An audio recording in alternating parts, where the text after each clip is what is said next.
The weight of the manila envelope felt heavier than its physical mass as I slid the documents across the polished mahogany table toward my mother-in-law, Barbara.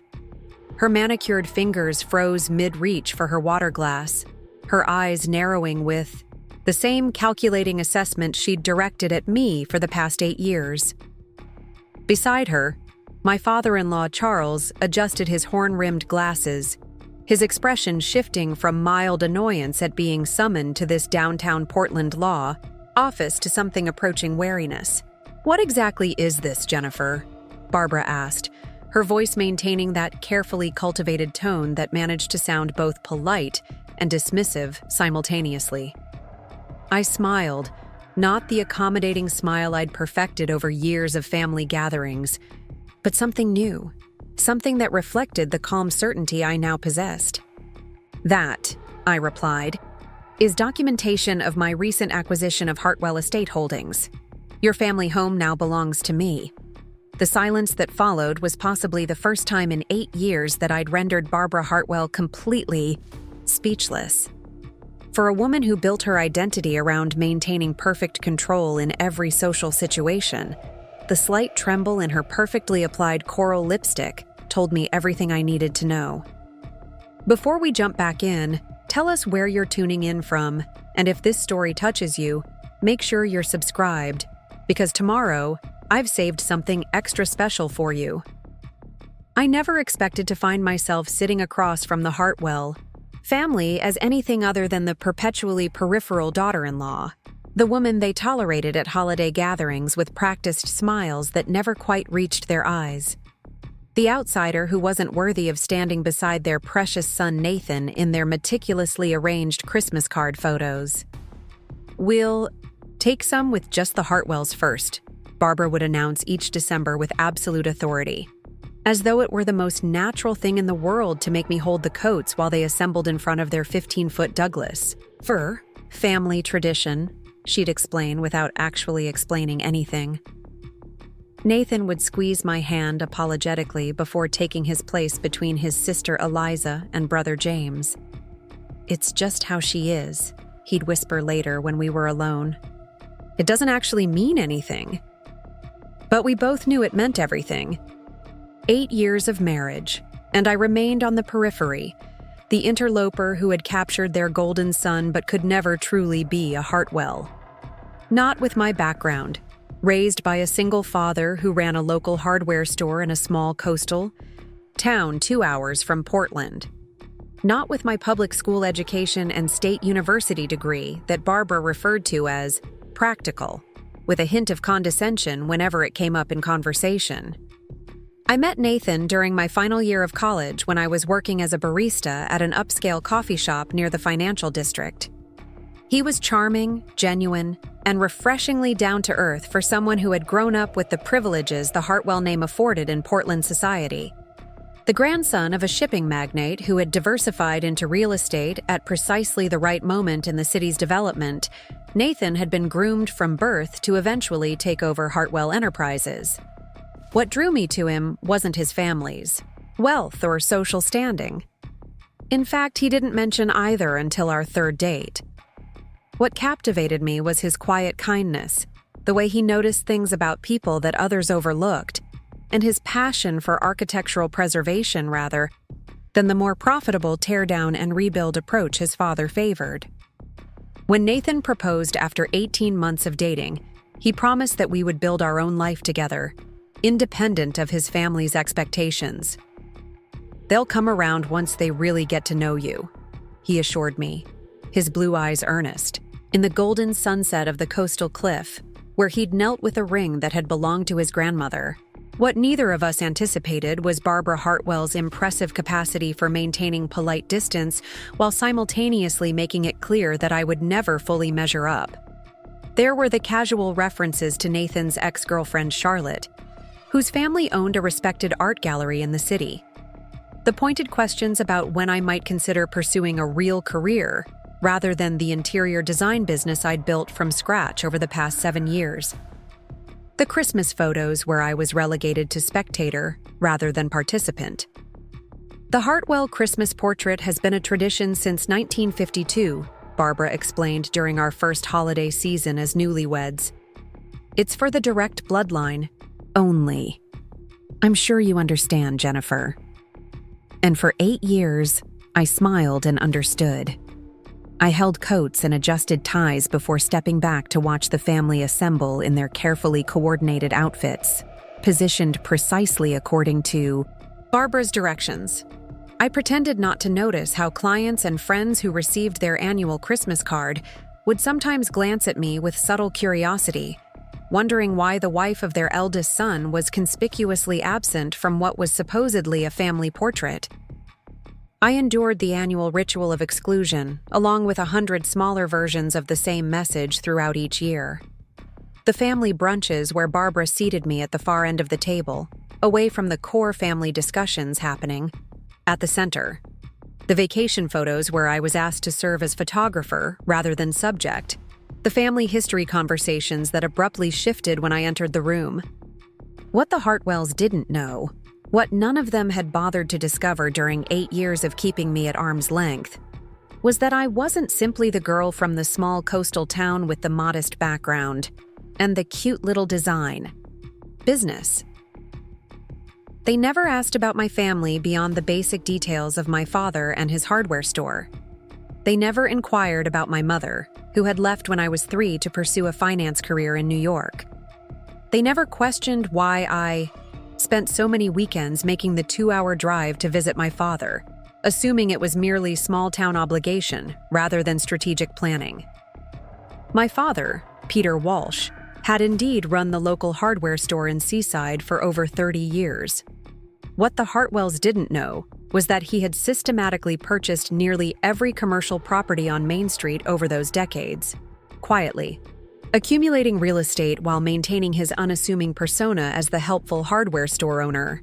They didn't know that my weekend visits often included meetings with his attorney and financial advisor as we expanded Walsh Holdings into neighboring communities, developing a portfolio that now included prime waterfront properties and commercial buildings throughout 3 counties. They didn't know that the interior design business they dismissed as a cute hobby had become the exclusive decorator for several luxury hotel renovations along the coast, or that I'd been featured in Design, Northwest Magazine as one of the region's rising stars. Barbara had never once visited my studio in the Pearl District, where 15 employees now worked under my direction. Most significantly, the Hartwells didn't know that their precious family home, the 3-acre estate that had been in their family for generations and served as the backdrop for countless Christmas card photos, had been leveraged to its breaking point by Charles in a series of increasingly desperate business ventures. They didn't know that Hartwell Enterprises had been hemorrhaging money for the past 5 years while Charles maintained the illusion of prosperity. I discovered the truth 3 months ago when one of my hotel clients mentioned that a significant portfolio of distressed properties would soon be available through Pacific Northwest Trust, the bank where my mother had risen to become executive vice president of commercial lending. A single phone call to the mother, who had remained a distant but cordial presence in my life, was all it took to confirm that Hartwell Estate Holdings was among the properties in question. The loan is underwater by nearly $2 million, my mother explained over lunch at her downtown office, sliding the file across her desk with a professional detachment that had always characterized our relationship. Charles Hartwell has been playing a shell game with the family assets for years. The facade finally collapsed last quarter. I studied the documents with a sense of detached curiosity. The Hartwell family home, the symbolic heart of their identity and the setting for all those exclusive family photos, was weeks away from foreclosure proceedings. No one knows yet, my mother continued, stirring her tea precisely 3 times before setting the spoon on the saucer. These things are handled discreetly until formal proceedings begin. The Hartwells still have a certain standing in Portland, diminished though it may be. I thought about 8 years of polite smiles and subtle exclusions. 8 years of just the Hartwells in photos that documented family milestones from which I was consistently erased. 8 years of Barbara's practiced condescension and Charles's distracted dismissal of my existence. What would it take to acquire the property before formal foreclosure? I asked, surprising myself with the question even as it left my lips. Preparing and narrating this story took us a lot of time, so if you are enjoying it, subscribe to our channel. It means a lot to us. Now back to the story.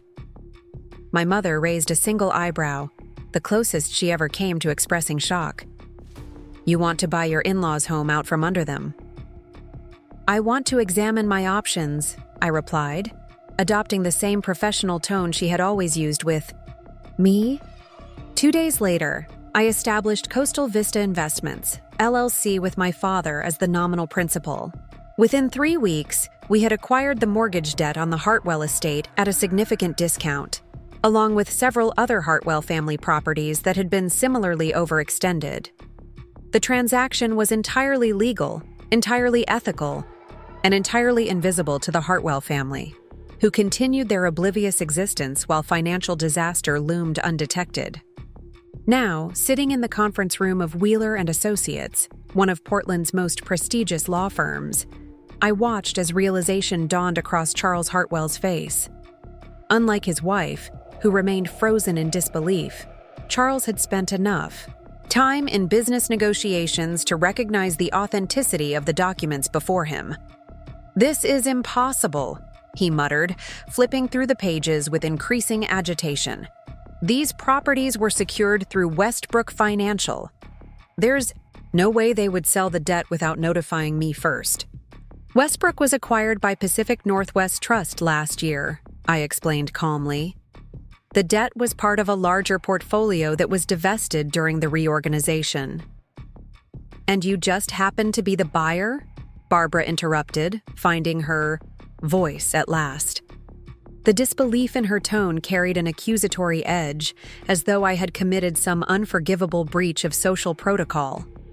"Not me personally," I clarified, gesturing to the documents. "Coastal Vista Investments.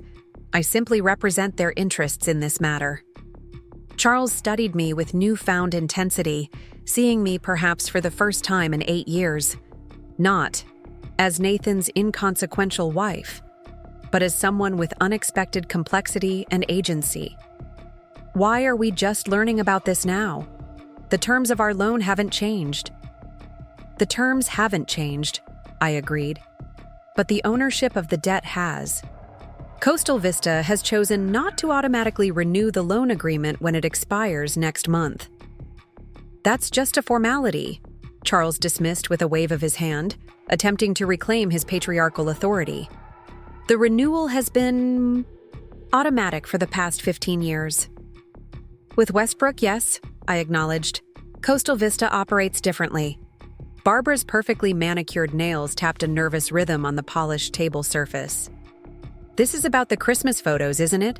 she asked suddenly, her social acuity cutting through the business details to the emotional core with surprising precision. I met her gaze steadily. "The Christmas photos are a symptom, not the cause." The conference room door opened before Barbara could respond, and Nathan entered with a slightly bewildered expression. He had received my text asking him to meet us at the Wheeler offices, but had no idea why his parents were also present. "What's going on?"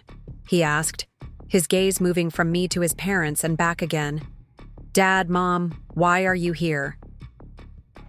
I had debated whether to include Nathan in this initial meeting. Unlike his parents, he had always tried to bridge the gap between his family's expectations and our marriage, albeit with limited success.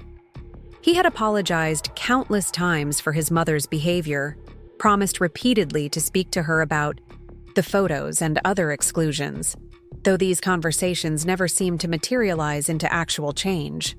"Your wife," Barbara began with a brittle smile, "has apparently been keeping secrets." Nathan looked at me questioningly as he took the seat beside me.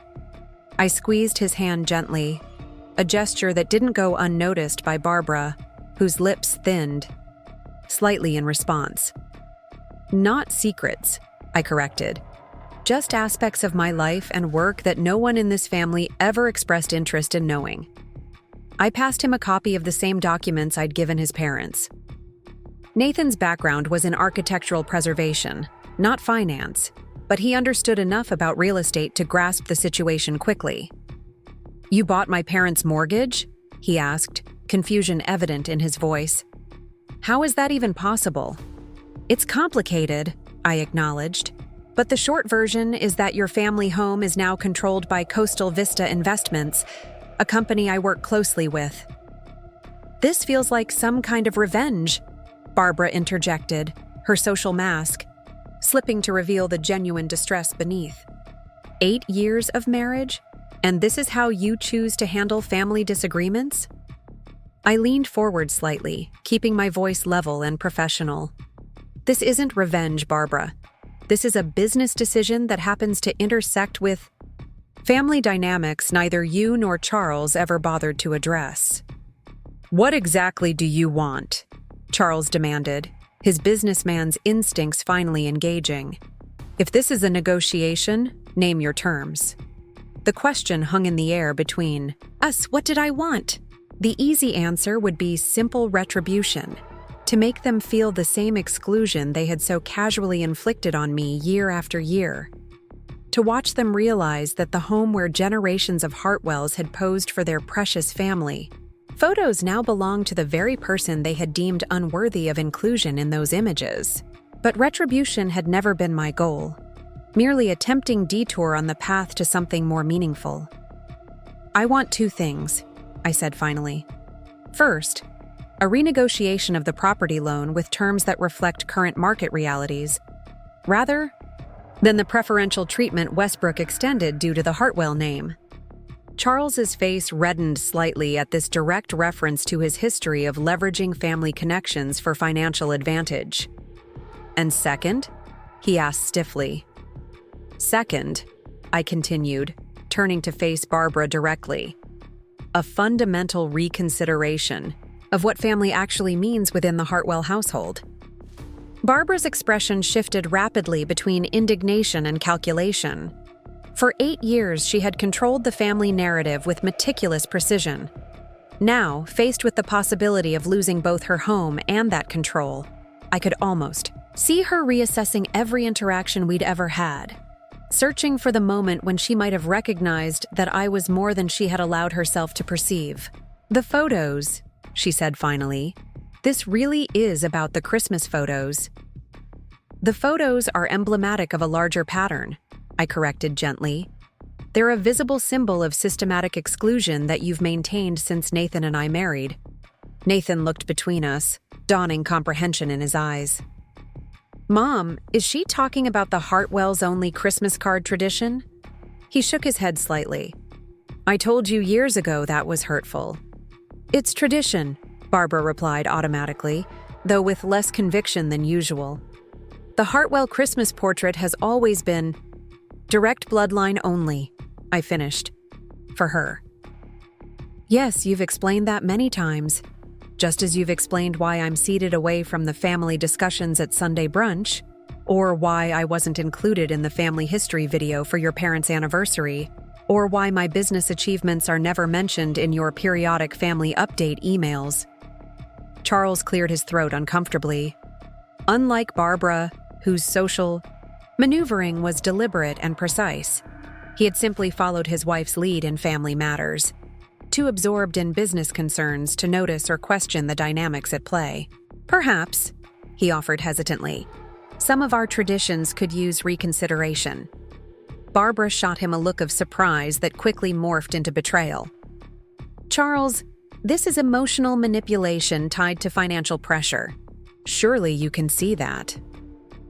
"What I see," he replied with unexpected candor, "is that we're sitting across from someone who has outmaneuvered us financially while we were too busy maintaining appearances to notice what was happening in reality."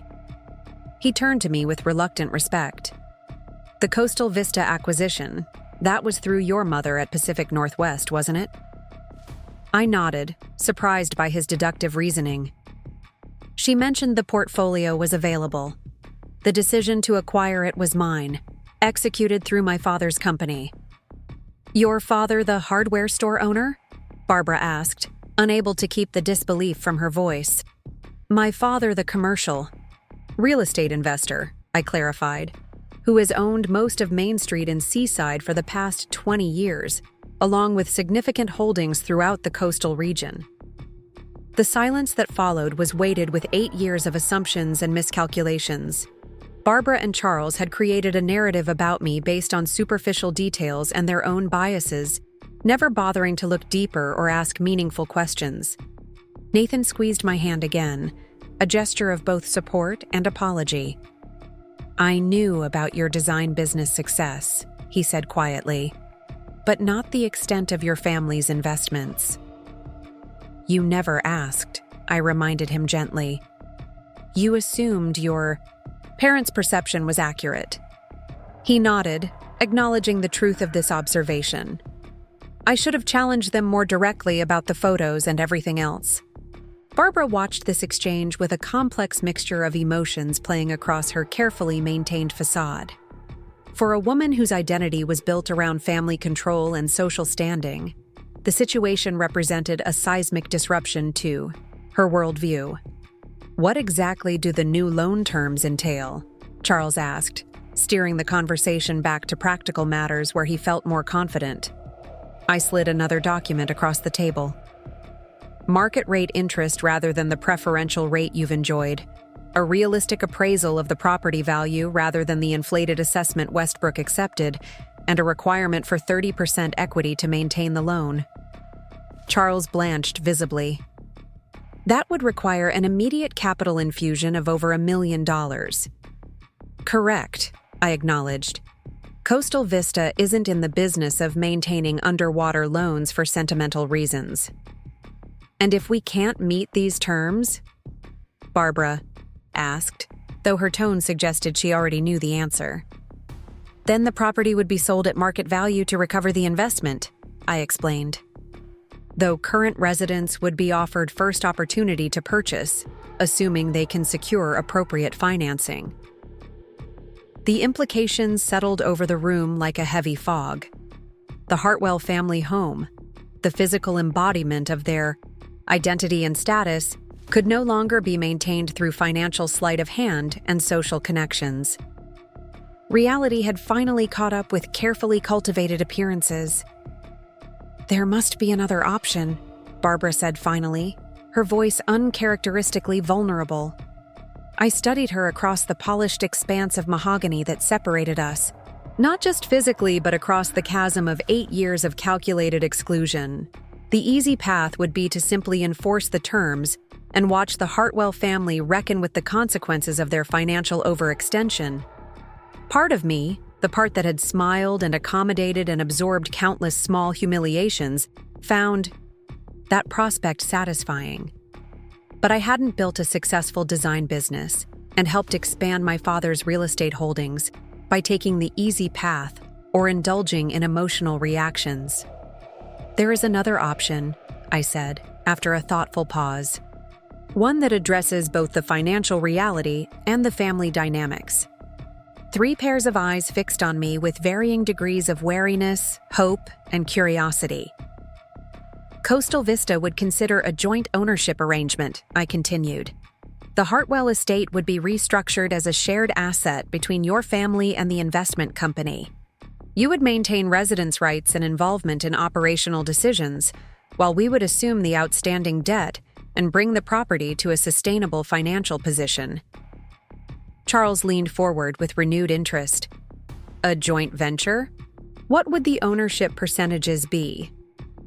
60% Coastal Vista, 40% Hartwell, I replied, "with an option for you to buy back an additional 20% over 10 years if certain financial benchmarks are met."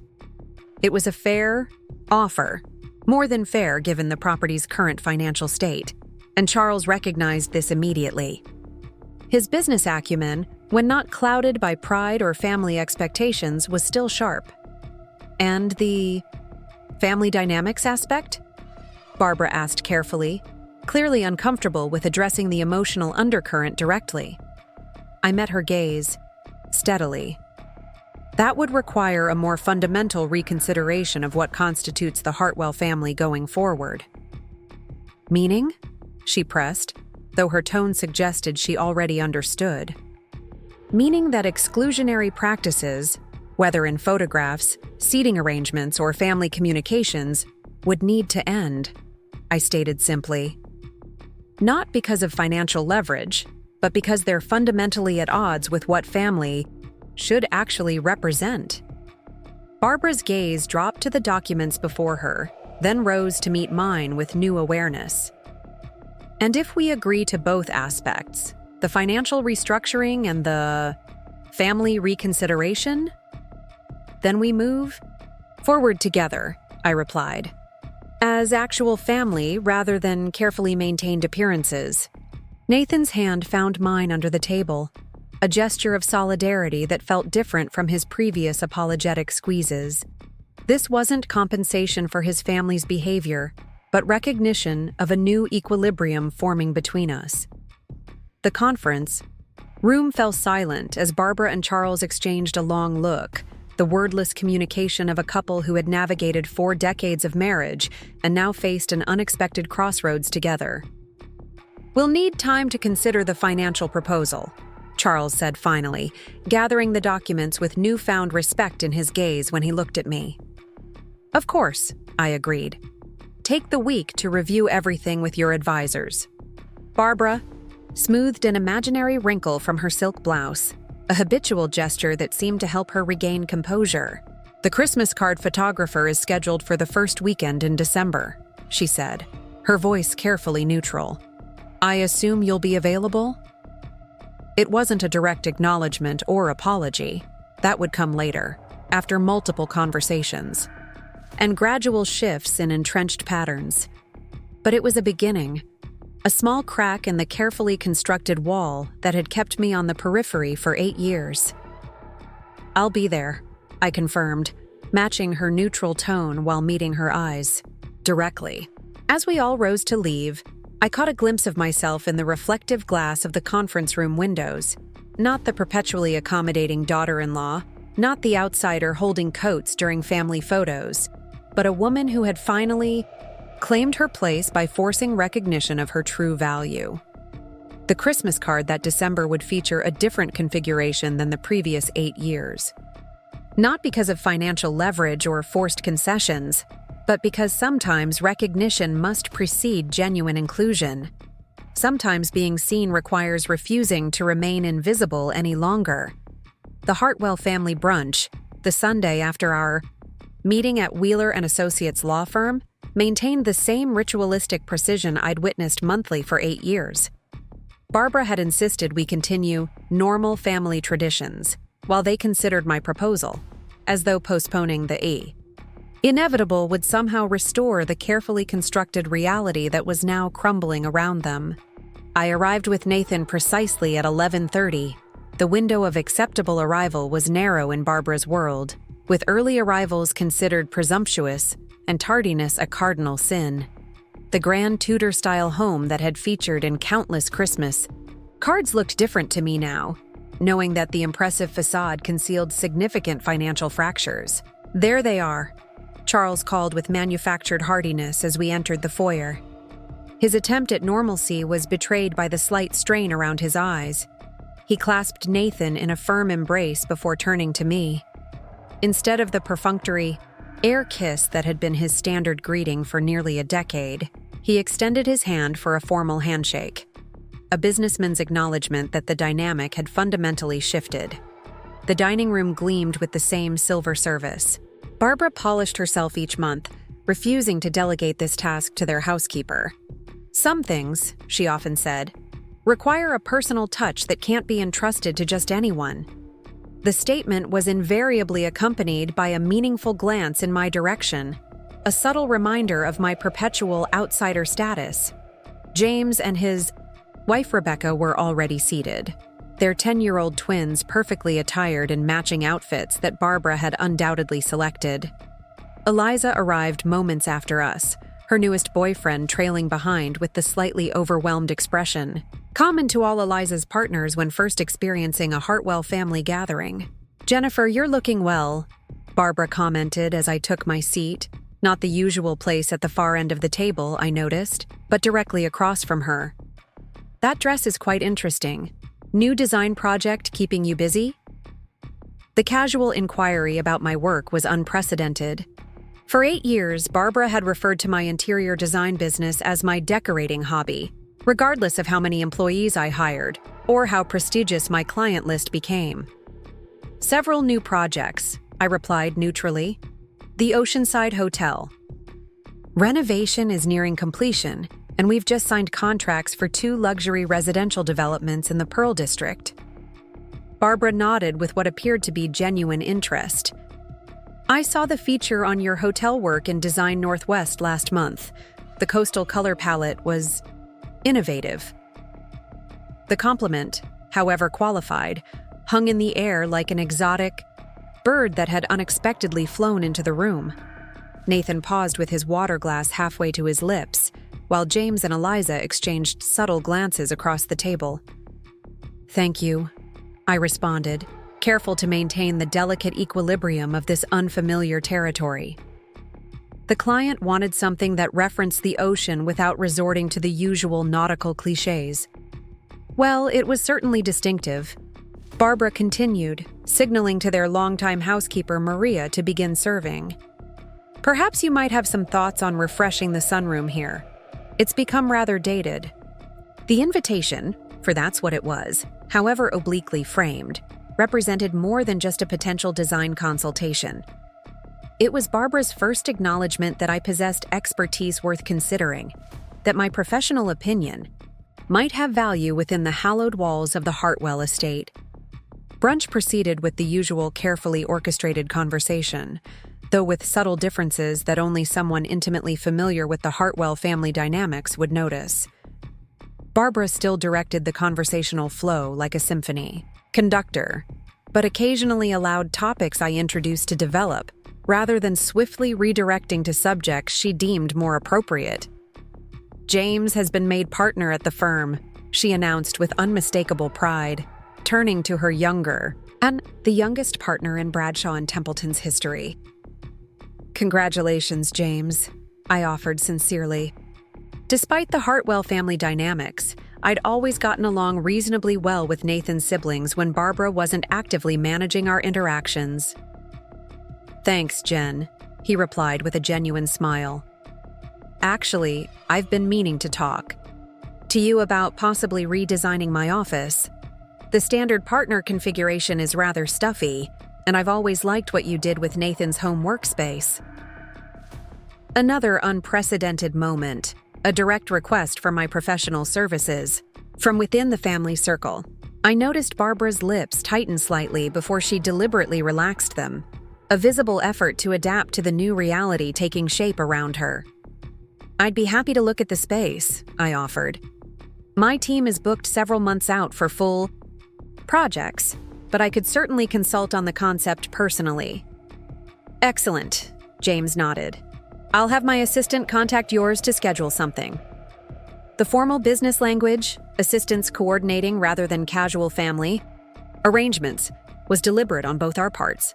It established my professional standing while giving James a way to engage my services without appearing to choose sides in the unspoken power shift occurring within the family. Charles remained unusually quiet throughout the meal, contributing only when directly addressed and otherwise studying each family member with pensive attention. I noticed his gaze lingering on me several times, assessing rather than dismissive, as though attempting to reconcile the daughter-in-law he had half ignored for 8 years with the formidable businesswoman who now controlled his family's financial future. As dessert was served, Barbara's traditional lemon tart, made from a recipe she claimed had been in the Hartwell family for generations, Eliza's boyfriend Marcus inadvertently disrupted the careful choreography of the gathering. "This house is incredible," he remarked enthusiastically, clearly hoping to impress his girlfriend's family. "Eliza mentioned it's been in the family for over 60 years. The craftsmanship is remarkable. They don't build like this anymore."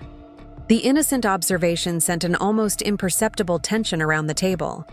The estate's legacy and its precarious financial status hovered unspoken in the air between us.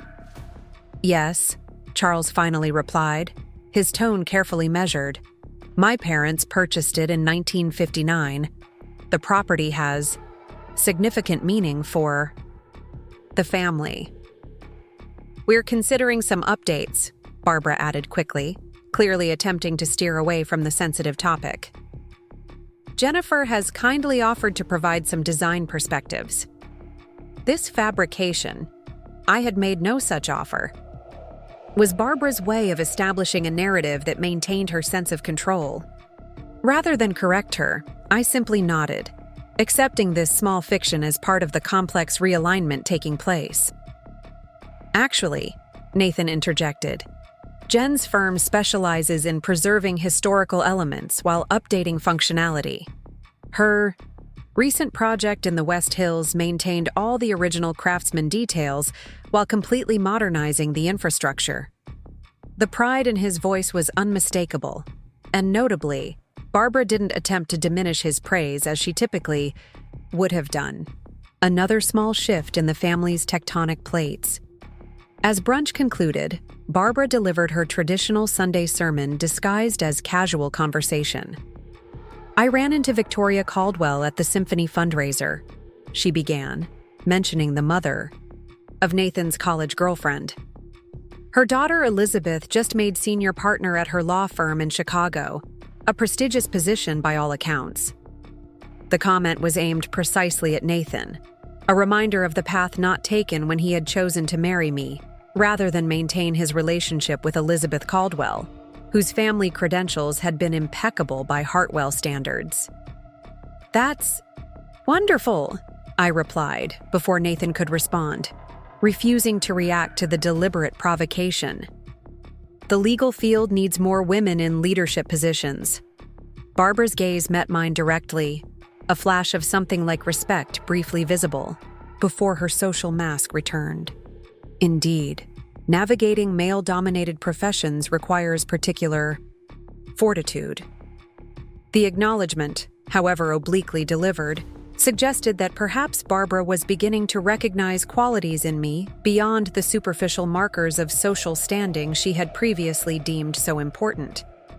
As the gathering wound down, Charles asked Nathan to join him in his study, presumably to discuss the financial proposal I had presented. This left me momentarily alone with Barbara as she supervised Maria's clearing of the dining room. The table setting was lovely, I commented, genuine in my appreciation for her eye for detail, regardless of our complicated relationship. The Hartwell family's silver and china, arranged with military precision on the hand-embroidered tablecloth, created an undeniably beautiful presentation. "Thank you," Barbara replied, adjusting a fork that Maria had apparently placed a millimeter out of alignment. "Presentation matters. It always has in this family." "Yes," I agreed, though sometimes what's presented isn't the full reality. Barbara's hand stilled, her attention shifting fully to me for perhaps the first time in 8 years. "You're referring to more than table settings, I presume."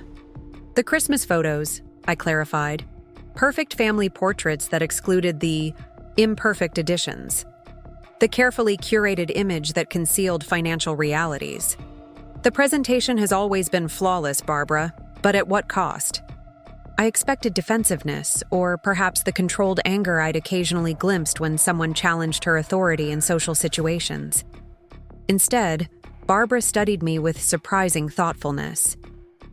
"You know," she said finally, "when Nathan first brought you home, I was certain you wouldn't last 6 months in this family. Because of my background?" I asked, though I already knew the answer. "Because of your directness," she corrected, surprising me. The Hartwell approach has always been indirect, navigating by implication and suggestion rather than confrontation. Like excluding someone from family photos without ever directly saying they don't belong, I observed. Barbara had the grace to look momentarily discomforted. Traditions develop their own momentum over time. What begins as a simple preference becomes doctrine without anyone quite noticing the transformation. The admission, for that's what it was, however obliquely framed, hung between us like a delicate thread, neither fully connecting us nor completely broken. Charles and I have reviewed your proposal, she continued, changing the subject with practiced skill. The financial terms are challenging, but not unreasonable given the circumstances. And the family dynamics aspect? I pressed gently. Barbara smoothed an imaginary wrinkle from the tablecloth, a displacement activity I'd observed countless times when she was gathering her thoughts. Change doesn't come easily at our age, Jennifer, she said finally. Patterns established over decades resist modification. I'm not asking for immediate transformation, I clarified. Just recognition that the current patterns aren't sustainable, financially or emotionally. She nodded slowly, her gaze drifting to the silver frame on the sideboard that contained last year's Christmas card photo, the entire Hartwell family arranged in perfect formation, with me conspicuously absent. The photographer for this year's card is scheduled for the first Sunday in December, she said, her tone carefully neutral. I've been considering a different aesthetic this year, perhaps something less formal. The invitation was clear, though characteristically indirect. I accepted it with equal subtlety. I think that would be refreshing, I replied. Change can be. Before Barbara could respond, Charles and Nathan returned from the study, their expressions suggesting the financial conversation had been productive if difficult. Nathan caught my eye with a slight smile, reassurance that whatever had transpired aligned with our shared interests. Jennifer, Charles addressed me directly. Another departure from his usual habit of speaking primarily to Nathan about matters concerning both of us.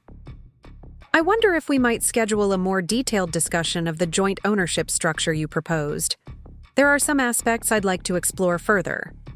Of course, I agreed, maintaining the professional tone that had characterized our interactions since the law office revelation. My schedule is quite full this week, but I could arrange something for Thursday afternoon. Thursday would be fine. He nodded, the slight stiffness in his manner suggesting he was still adjusting to treating his son's wife as a business equal rather than a peripheral family addition. As we prepared to leave, I noticed Barbara watching, me with an intensity I'd never experienced from her before.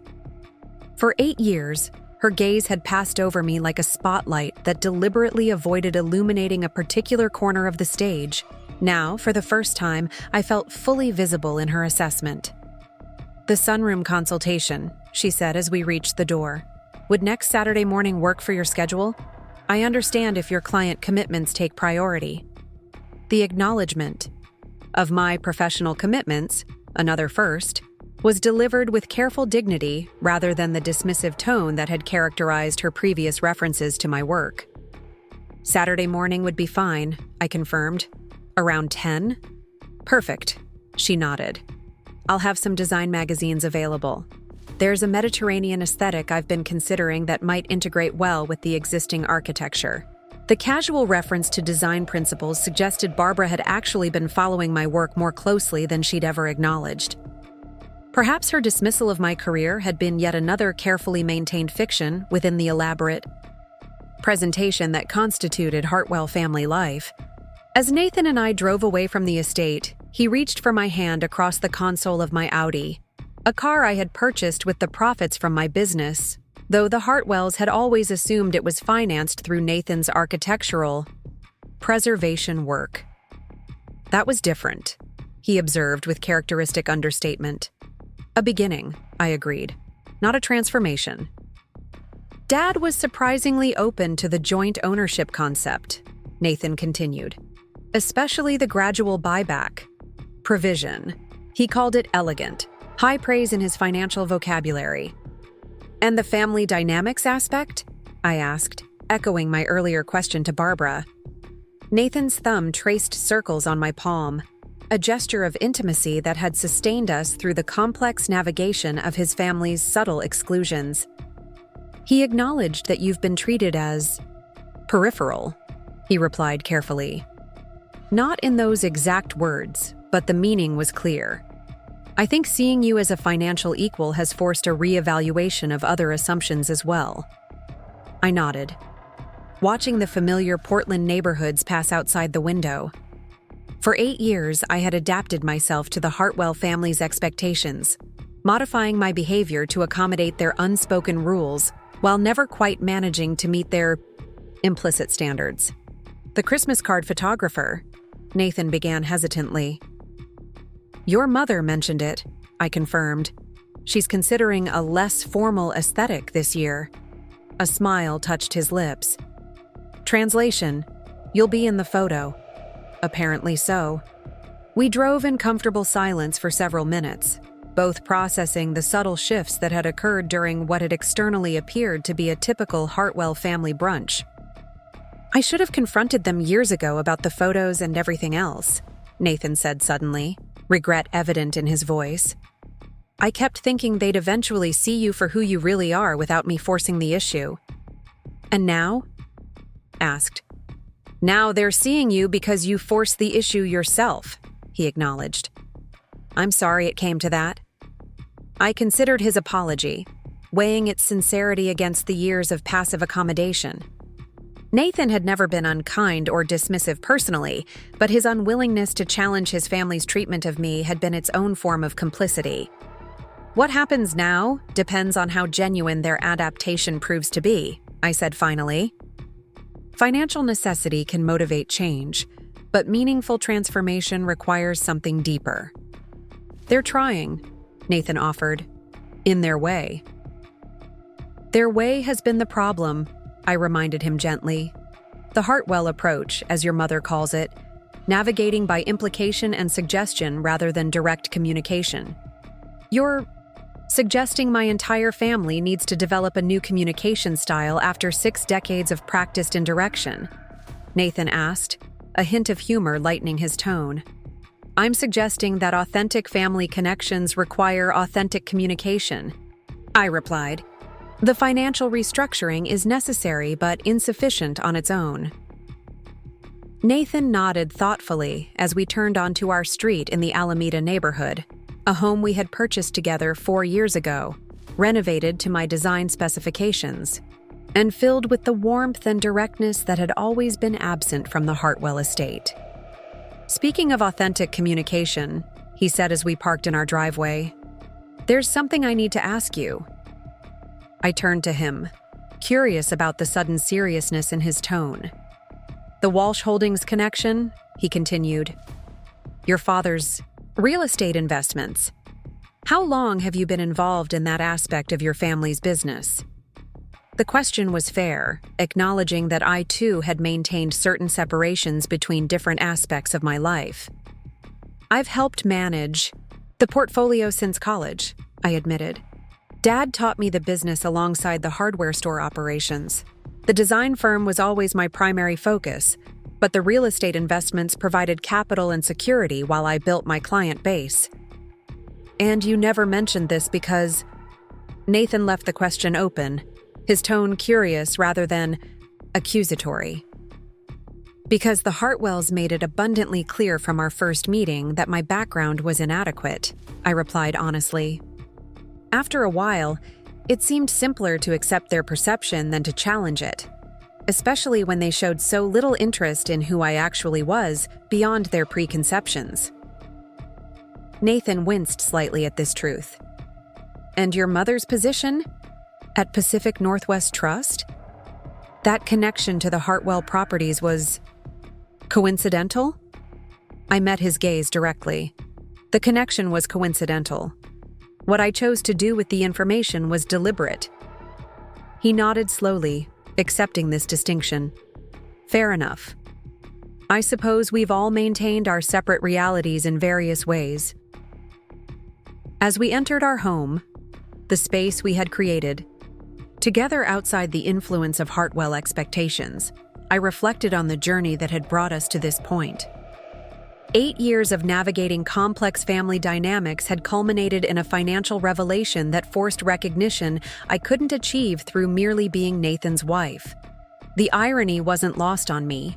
The Christmas photographs that had symbolized my exclusion from the Hartwell family narrative had inadvertently led to my central role in determining their financial future.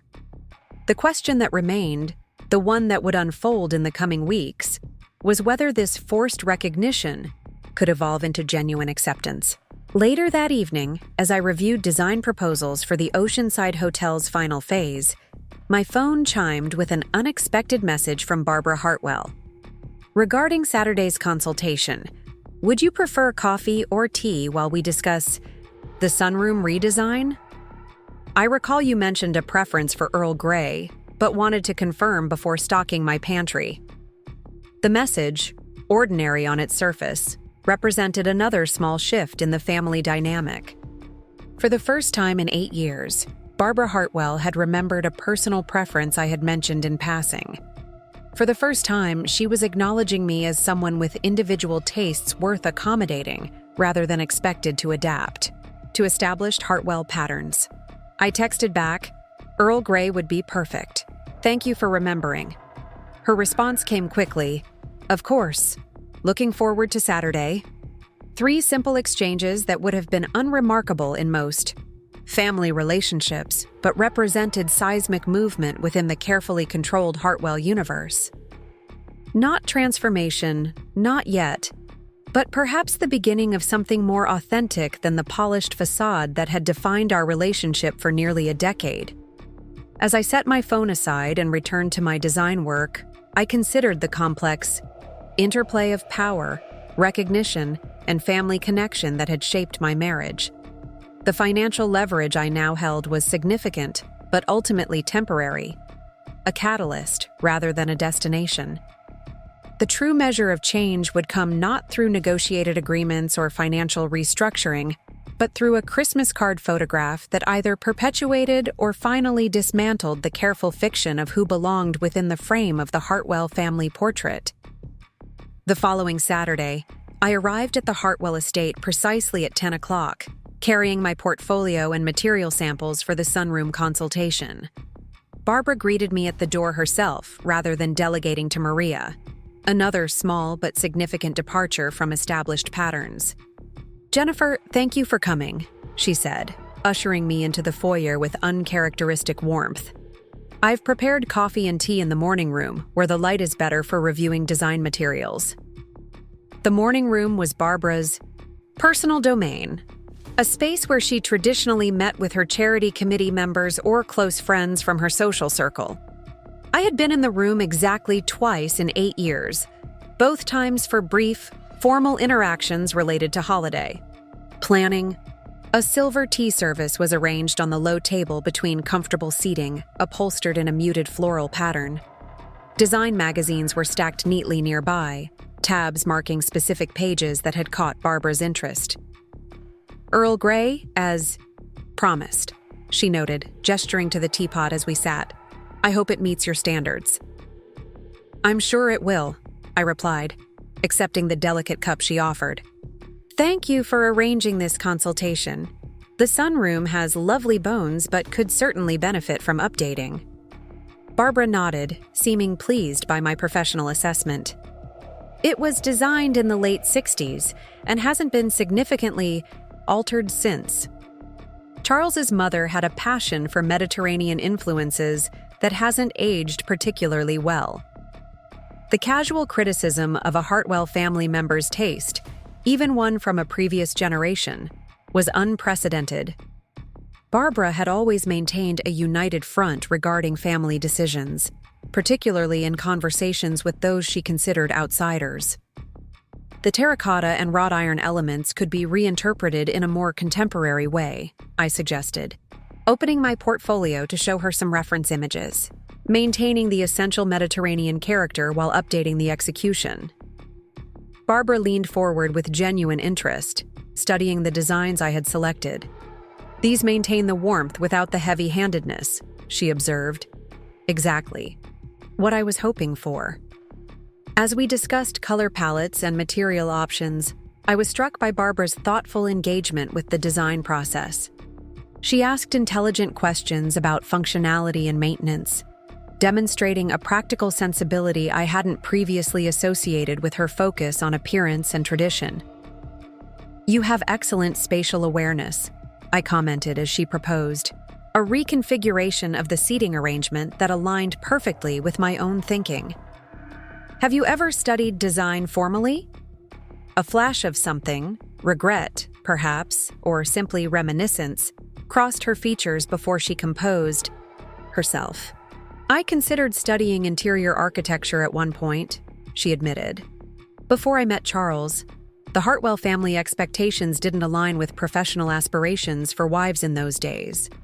The revelation offered a new perspective on Barbara's meticulous attention to the aesthetic details of her home and social presentations.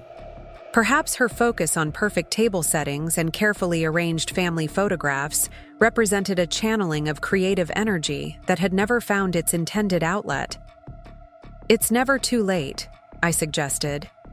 The industry has changed dramatically. Many of my most successful colleagues began their design careers after establishing families.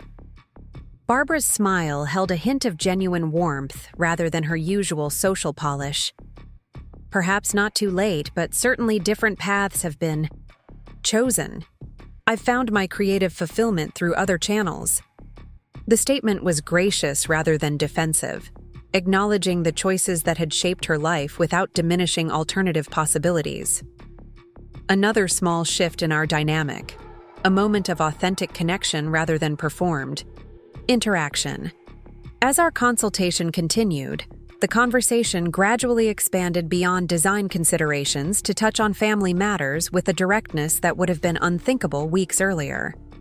Charles has been reviewing the financial proposal with our advisors, Barbara mentioned, as she selected between fabric samples I had brought. The joint ownership structure is not what we would have chosen, but it appears to be the most viable path forward. It preserves what matters most, I replied carefully. The family connection to the property while addressing the financial realities.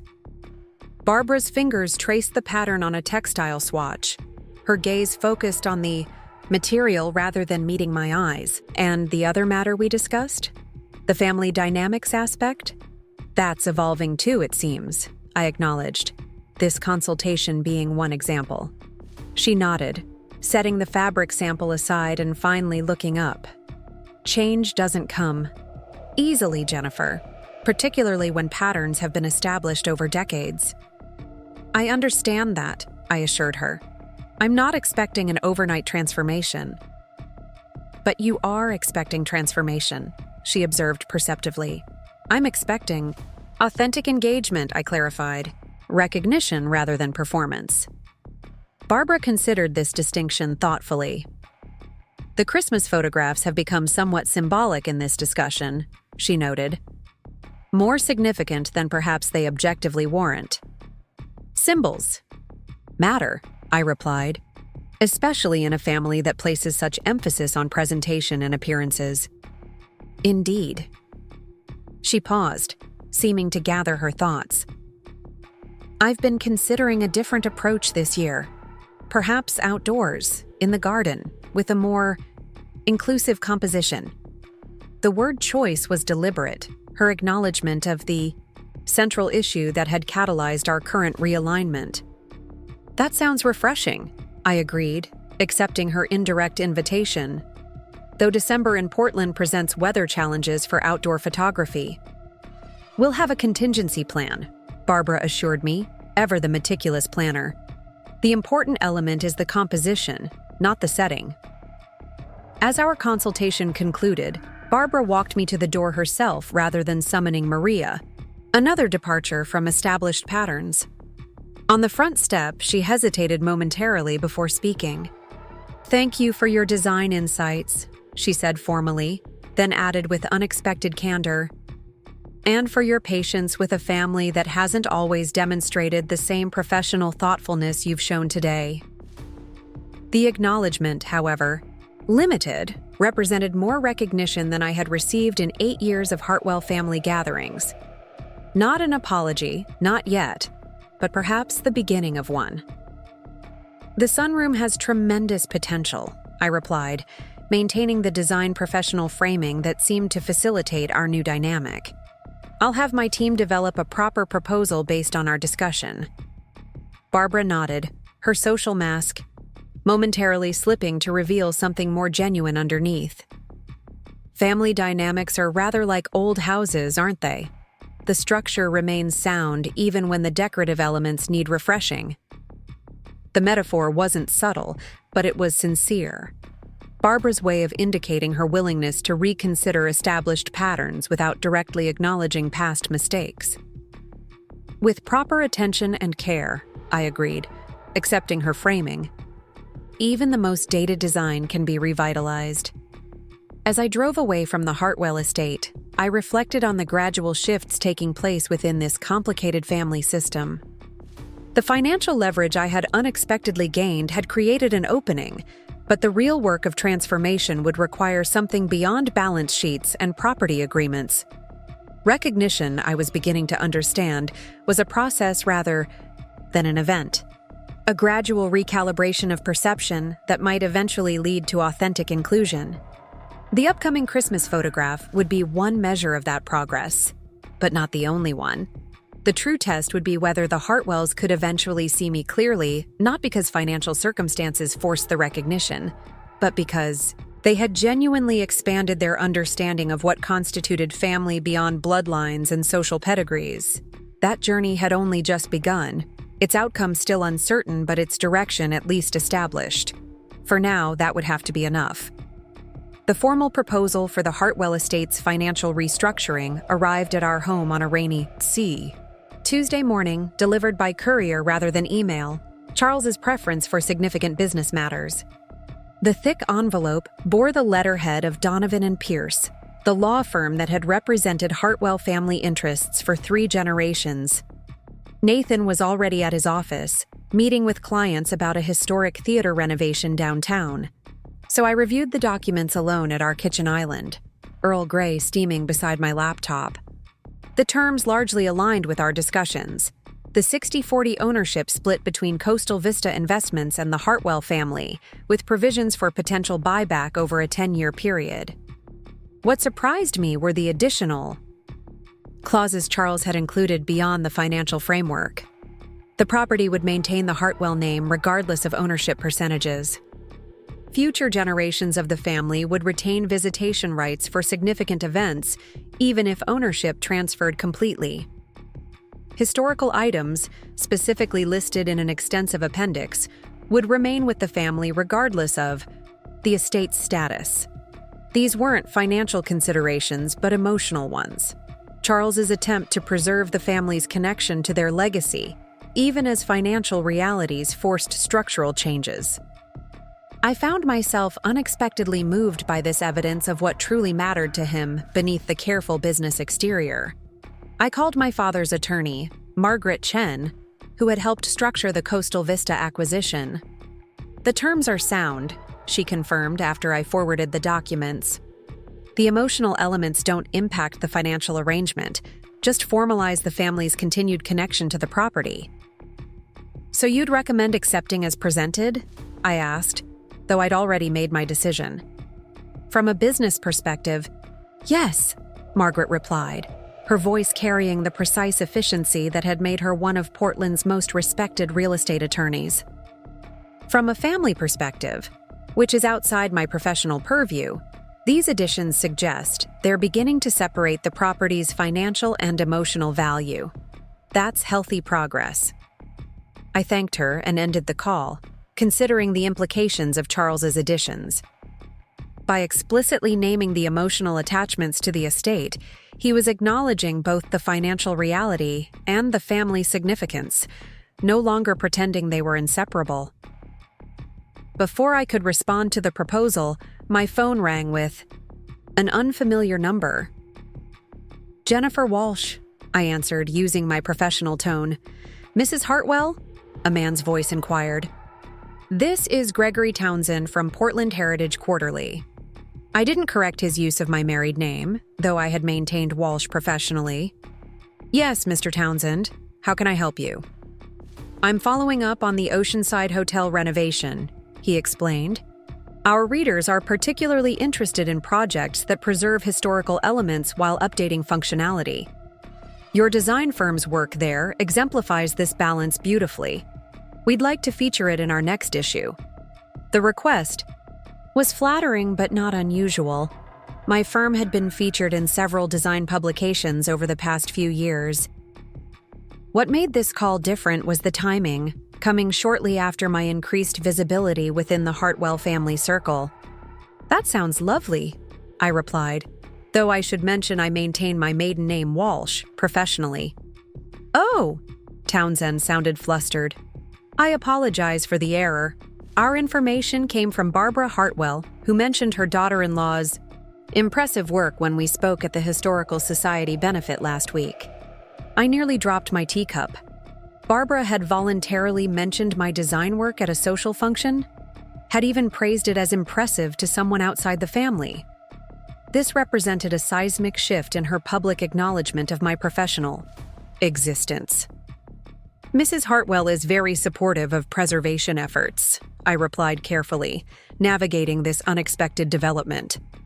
"I'd be happy to discuss the Oceanside project for your publication." We scheduled an interview for the following week, and as I ended the call, I found myself smiling at this tangible evidence of change.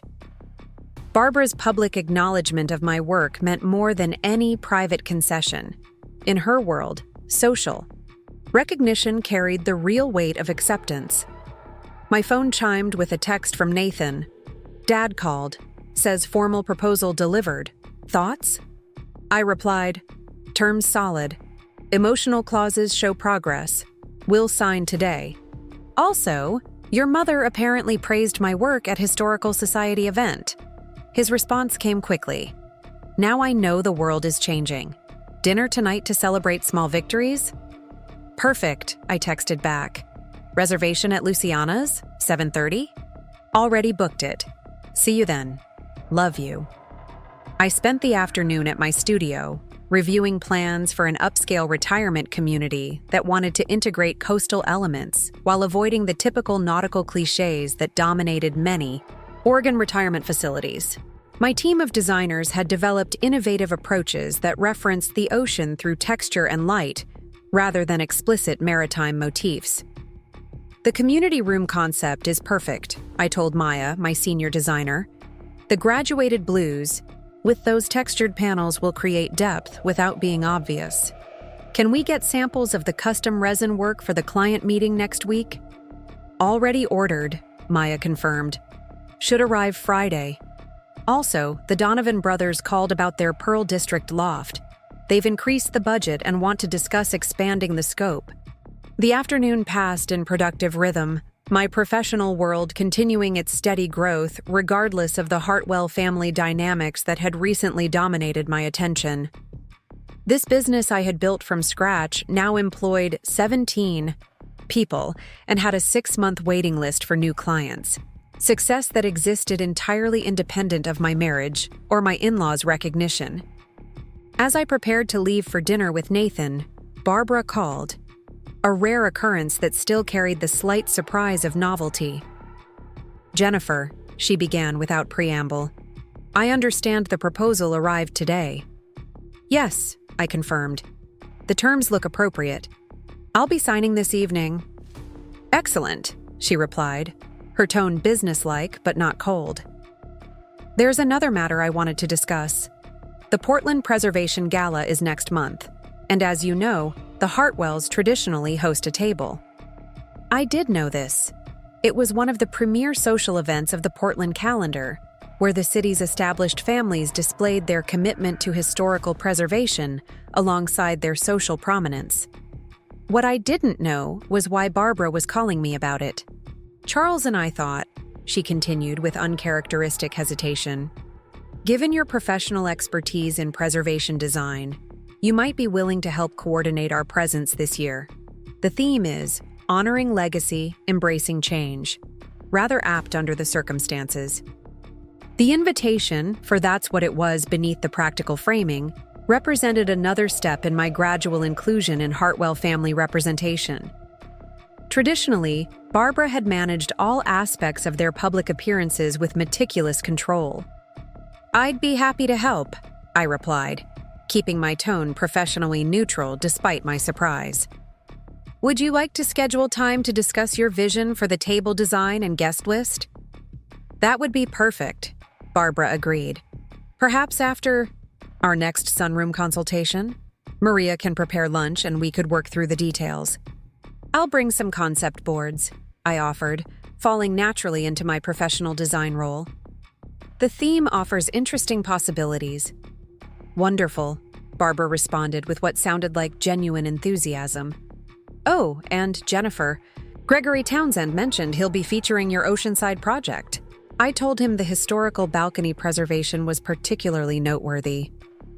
She had not only mentioned my work, but had specific knowledge of project details she'd never previously acknowledged.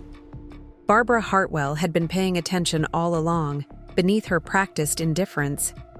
Thank you for the recommendation, I said simply, choosing not to directly address this revelation. One recognizes quality work, she replied with characteristic precision, regardless of other considerations. After we ended the call, I sat in my car for several minutes, processing this latest evidence of shifting family dynamics. Barbara's worldview operated on strict hierarchies of social value. Her mention of my work to Townsend and involvement in the Preservation Gala represented public acknowledgement that I had achieved a position within her carefully calibrated social ecosystem that merited recognition. Not because of my marriage to Nathan or the financial leverage I now held regarding the family estate, but because of my professional accomplishments on their own merits. It wasn't personal warmth or maternal acceptance, but it was authentic. Respect within the parameters that mattered in Barbara's world. I drove to Luciana's, a small Italian restaurant in the Northwest District that Nathan and I had discovered during our early dating days. The chef owner still greeted us by name and always kept our favorite corner table available, regardless of how popular the restaurant had become over the years. Nathan was waiting when I arrived, already nursing a glass of the Barbera we both loved. He stood as I approached, his smile warming with genuine pleasure at seeing me, a small gesture that had remained constant throughout our relationship, despite the complexities of his family dynamics. "Successful day?" he asked as we settled into our seats. "Surprising day," I corrected, accepting the glass of wine he poured. "Your mother called to invite me to help coordinate the Hartwell presence at the Preservation Gala." Nathan's eyebrows rose. "The Sacred Gala? Where she typically spends weeks agonizing over every detail from table linens to place cards. That gala?" "The very one," I confirmed with a small smile. Apparently, my professional expertise in preservation design is now deemed valuable to the Hartwell public image. "In progress indeed," Nathan nodded, raising his glass in a toast, to small victories and surprising allies. We clinked glasses, the rich ruby liquid catching the candlelight. "Did you review the proposal?" he asked after we had ordered. The handmade pasta with wild mushrooms for me, osso buco for him, our standard selections that Marco would have prepared without asking if we hadn't specified. "Yes," I confirmed. "The financial terms are exactly as discussed. The emotional clauses were unexpected but actually quite moving." "Dad's work," Nathan nodded. He spent hours with the attorneys crafting the language about family connections and historical items. I think it helped him process what's happening, separating the financial reality from the family legacy. "It's a healthy distinction," I observed. "The estate's value isn't just monetary. Acknowledging that explicitly helps preserve what matters regardless of ownership percentages." Nathan studied me across the table, his expression thoughtful. "You could have taken a much harder position on all of this," he noted. "Legally, financially, you held all the leverage." "That was never the point," I reminded him gently. "Forcing recognition, yes. Destruction, no. Some might say my family deserved a bit of destruction after how they've treated you for 8 years, he pointed out.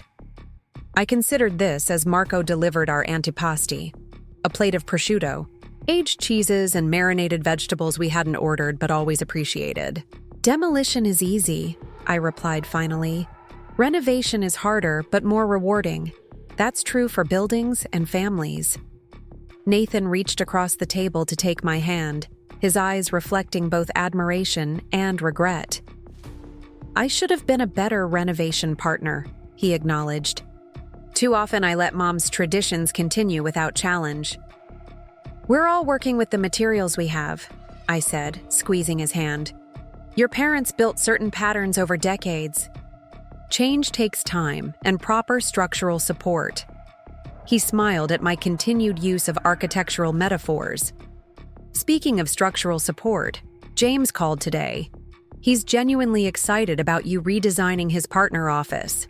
Said he's always respected your work but didn't want to cross Mom's invisible lines by engaging you professionally. The invisible lines are becoming more visible as they're crossed, I observed. Makes them easier to address directly. Our main courses arrived, the rich aromas of authentic Italian cooking momentarily pausing our conversation. We ate in comfortable silence for several minutes, enjoying both the excellent food and the natural ease that had characterized our relationship from the beginning, a foundation that had sustained us through the complexities of Hartwell family dynamics. I signed my part of the proposal before coming to dinner, Nathan mentioned, returning to our original topic. Dad will be relieved to have it finalized. The uncertainty has been difficult for him. He's built his identity around financial stewardship. The joint structure preserves his dignity while addressing the financial reality, I noted. That balance matters for moving forward constructively. Nathan nodded, then said with unexpected directness, You've handled all of this with remarkable grace considering the circumstances. 8 years of subtle exclusion would have justified a much less generous approach. I considered his observation while sipping my wine. Generosity and self-respect aren't mutually exclusive, I replied finally. Setting boundaries doesn't require punishment. A distinction my family hasn't always recognized, Nathan acknowledged ruefully. They're learning, I shrugged. As we all are. The remainder of our dinner conversation drifted to other topics. The historic theater Nathan was helping preserve my team's innovative approach to the retirement community project. Our plans to visit my father in Seaside the following weekend. The Hartwell family dynamics remained important, but not all-consuming. One element of our lives rather than the defining framework. As we walked to our cars afterward, arm in arm against the light Portland drizzle, Nathan stopped beneath the awning of a closed bookshop. I've been thinking about the Christmas photos, he said suddenly. 8 years of standing there while you held coats or waited in another room. Your mother mentioned changing the approach this year, I reminded him. A different aesthetic, she called it. It's not enough. Nathan shook his head. The change shouldn't be framed as an aesthetic choice or a concession to financial necessity.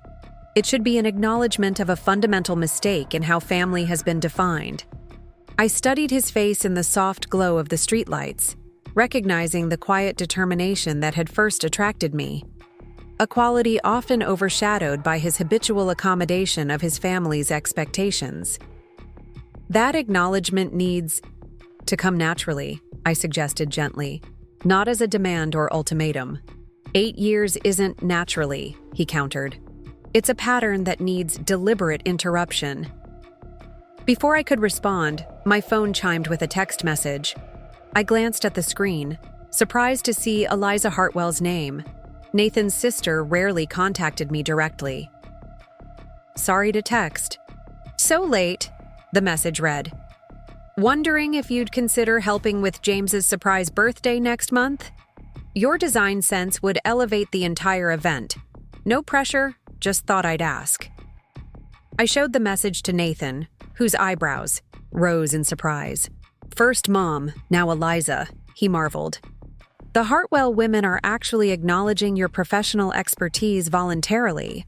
Should we check if hell has frozen over? I laughed, the sound carrying in the quiet street. Change happens in unexpected ways, I observed, typing a quick, affirmative response to Eliza. First the professional recognition, then the personal acceptance? Nathan suggested as we resumed walking to our cars.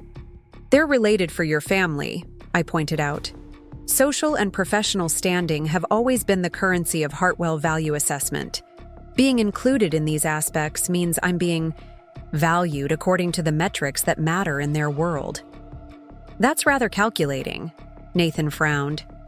It's realistic, I corrected gently. Your family operates on certain principles. Meeting them where they are creates a foundation for deeper connection over time. We reached our cars, parked in adjacent spaces as we'd arrived separately from our respective offices. Nathan pulled me close, his embrace conveying both apology and appreciation. You've understood my family better than I have, he acknowledged quietly. Seen the patterns I've been too close to recognize. Outside perspective has its advantages, I replied, returning his embrace, even when it's excluded from the family photos. He winced slightly at the reminder, but nodded in acknowledgement. Not this year, he promised. Not ever again. As I drove home through the familiar Portland streets, I reflected on the gradual shifts occurring within the Hartwell family system. Barbara's call about the preservation gala, Eliza's text about James's birthday, Charles's careful attention, to emotional clauses in the financial agreement. Each represented recognition that had been withheld for 8 years. The catalyst had been financial necessity, but the evolution now unfolding seemed to be taking on momentum beyond mere practical considerations.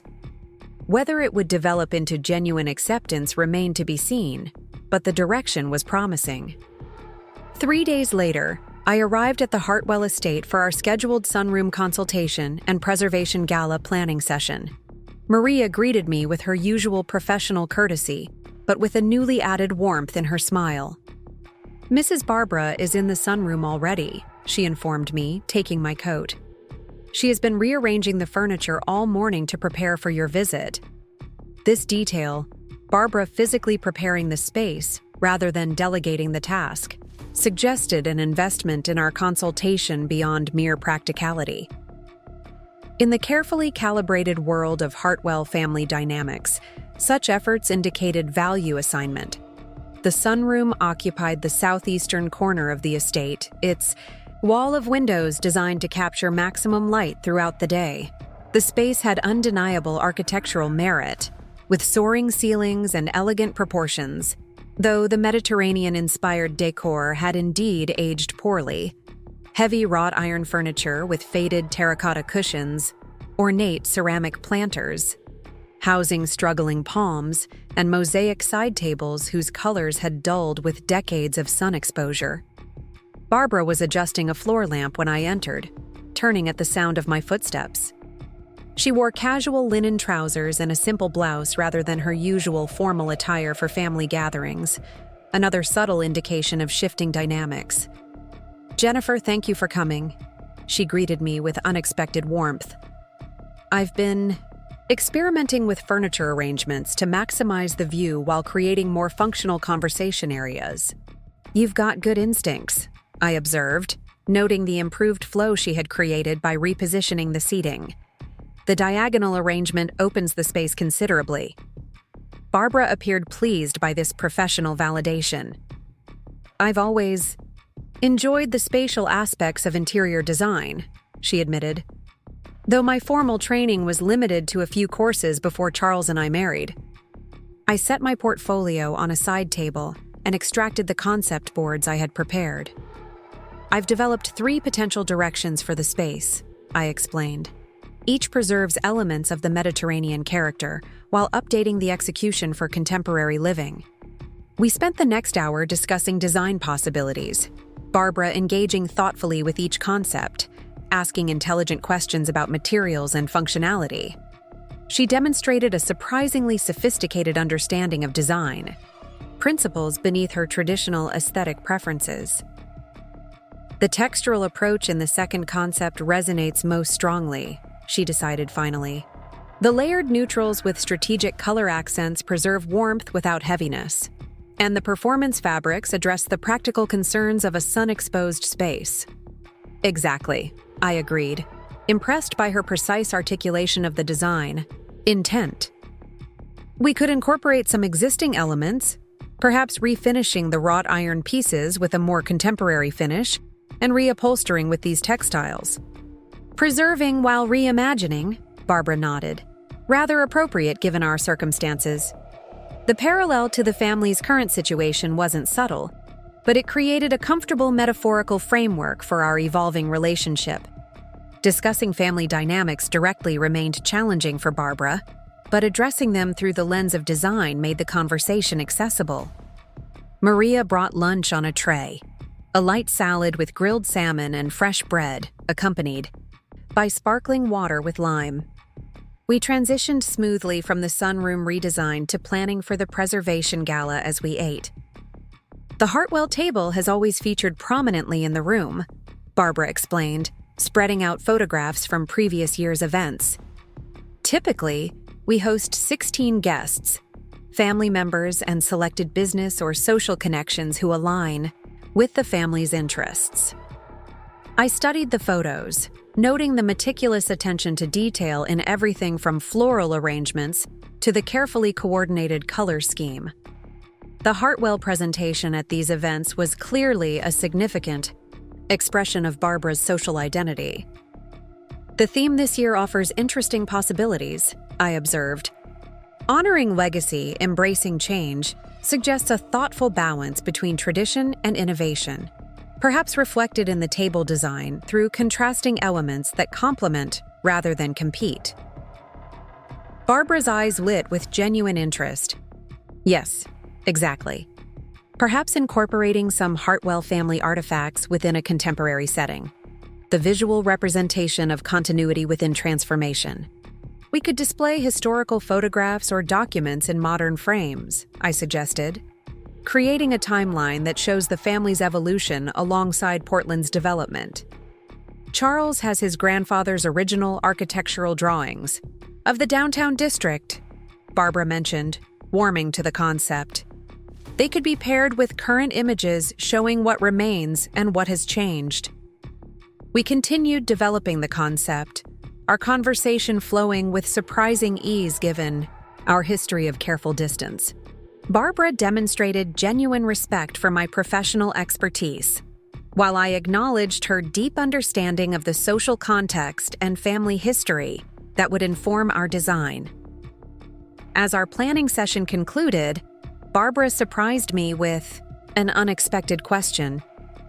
The Christmas card photographer, she began with uncharacteristic hesitation. I've been reconsidering our traditional approach. I waited, allowing her to navigate this sensitive territory at her own pace. The formal portrait in front of the main staircase, she continued. It's become rather predictable over the years. I was thinking perhaps something more contemporary this year. What did you have in mind? I asked neutrally, recognizing the significance of this opening. Perhaps outdoors, weather permitting, she suggested. The garden with its stone wall creates a natural setting that reflects the family's connection to the property while offering a less rigid composition. I nodded, understanding the subtle distinction she was establishing. The change would be framed as an aesthetic choice, rather than an explicit acknowledgement of past exclusion, allowing Barbara to save face while modifying the pattern. The garden would be lovely, I agreed. Though December in Portland is unpredictable for outdoor photography, we'd have an indoor alternative prepared, Barbara assured me. The important consideration is the composition itself, a more natural grouping rather than our traditional formal arrangement. The implication was clear without being stated. Directly, this natural grouping would include me rather than maintain the Hartwell's only restriction of previous years.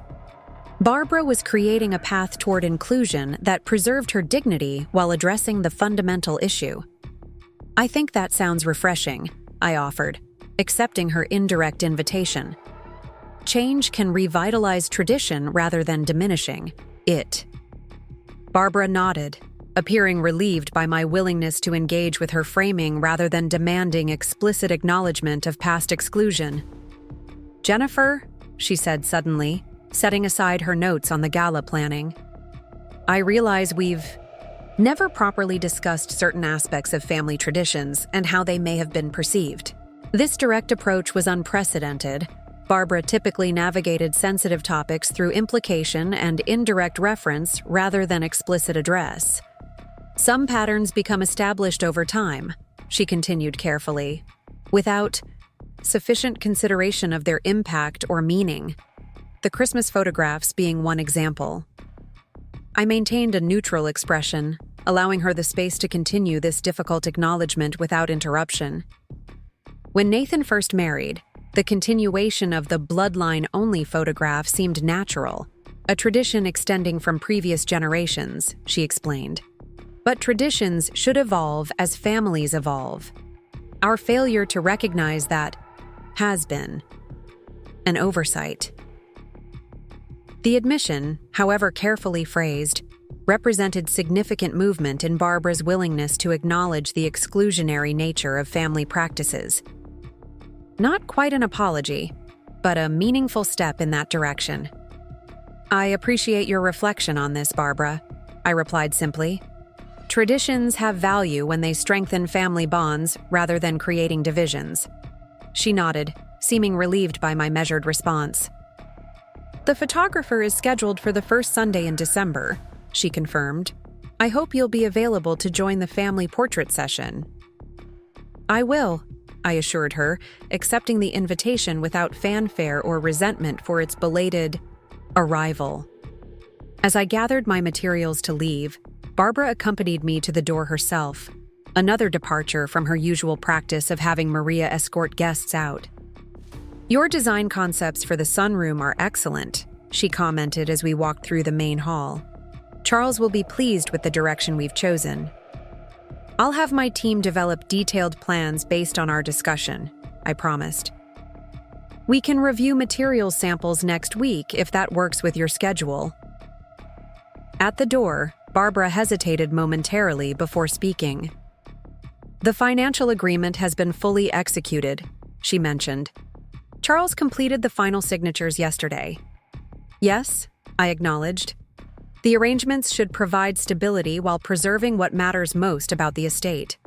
It's not the arrangement we would have chosen, Barbara admitted with unexpected candor. But perhaps it's the one we needed. Sometimes external perspective reveals what proximity obscures. The observation could have applied equally to the financial restructuring or the family dynamics that had necessitated it. Barbara's characteristic precision with language allowing multiple interpretations. Perspective shifts can be valuable, I agreed. In design and in relationships. Barbara nodded, her expression thoughtful. Until next week then, for the materials review. As I drove away from the Hartwell estate, I reflected on the gradual evolution unfolding within this complex family system. The financial catalyst had created an opening, but the changes now emerging seemed to be taking root beyond mere practical necessity. Not transformation, not yet, but recognition. A willingness to see me as more than an inconvenient addition to the Hartwell family narrative. A beginning rather than an ending. The Christmas photograph would be one measure of that progress, a visual representation of inclusion or continued exclusion.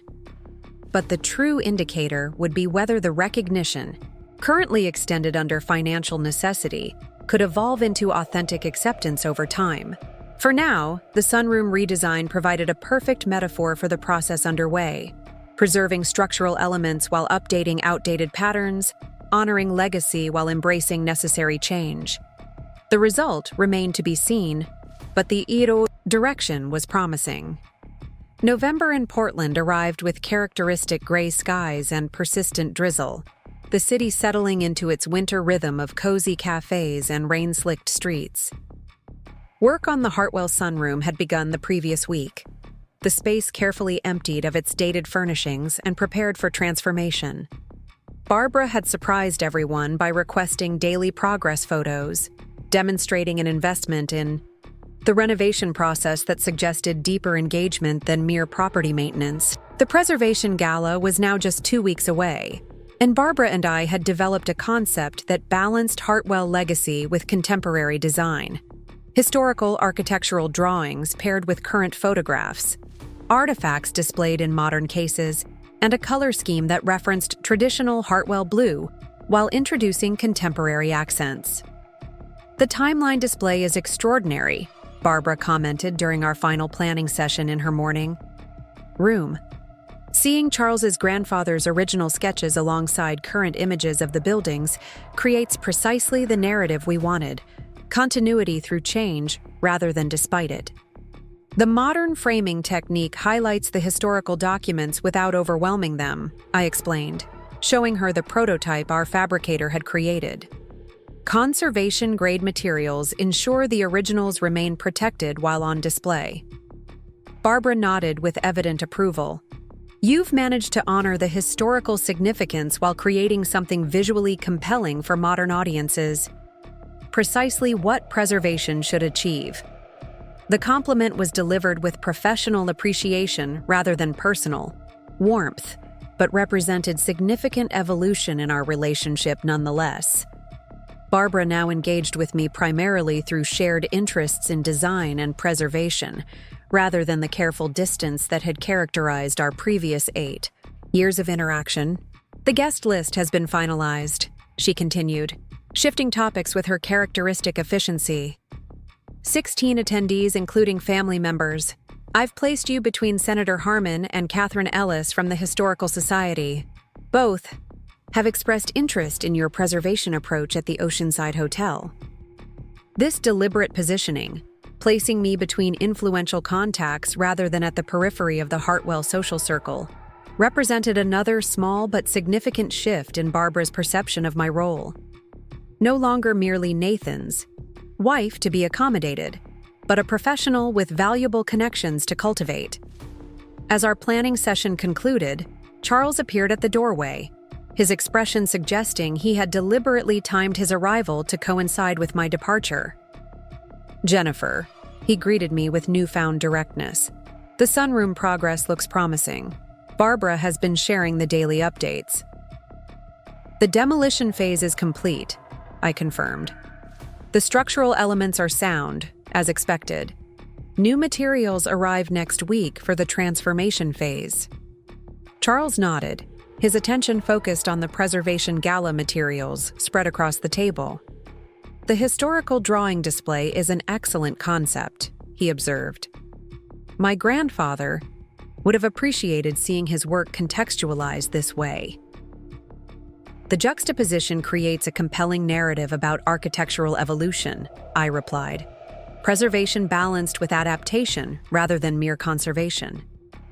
A thoughtful expression crossed Charles's features.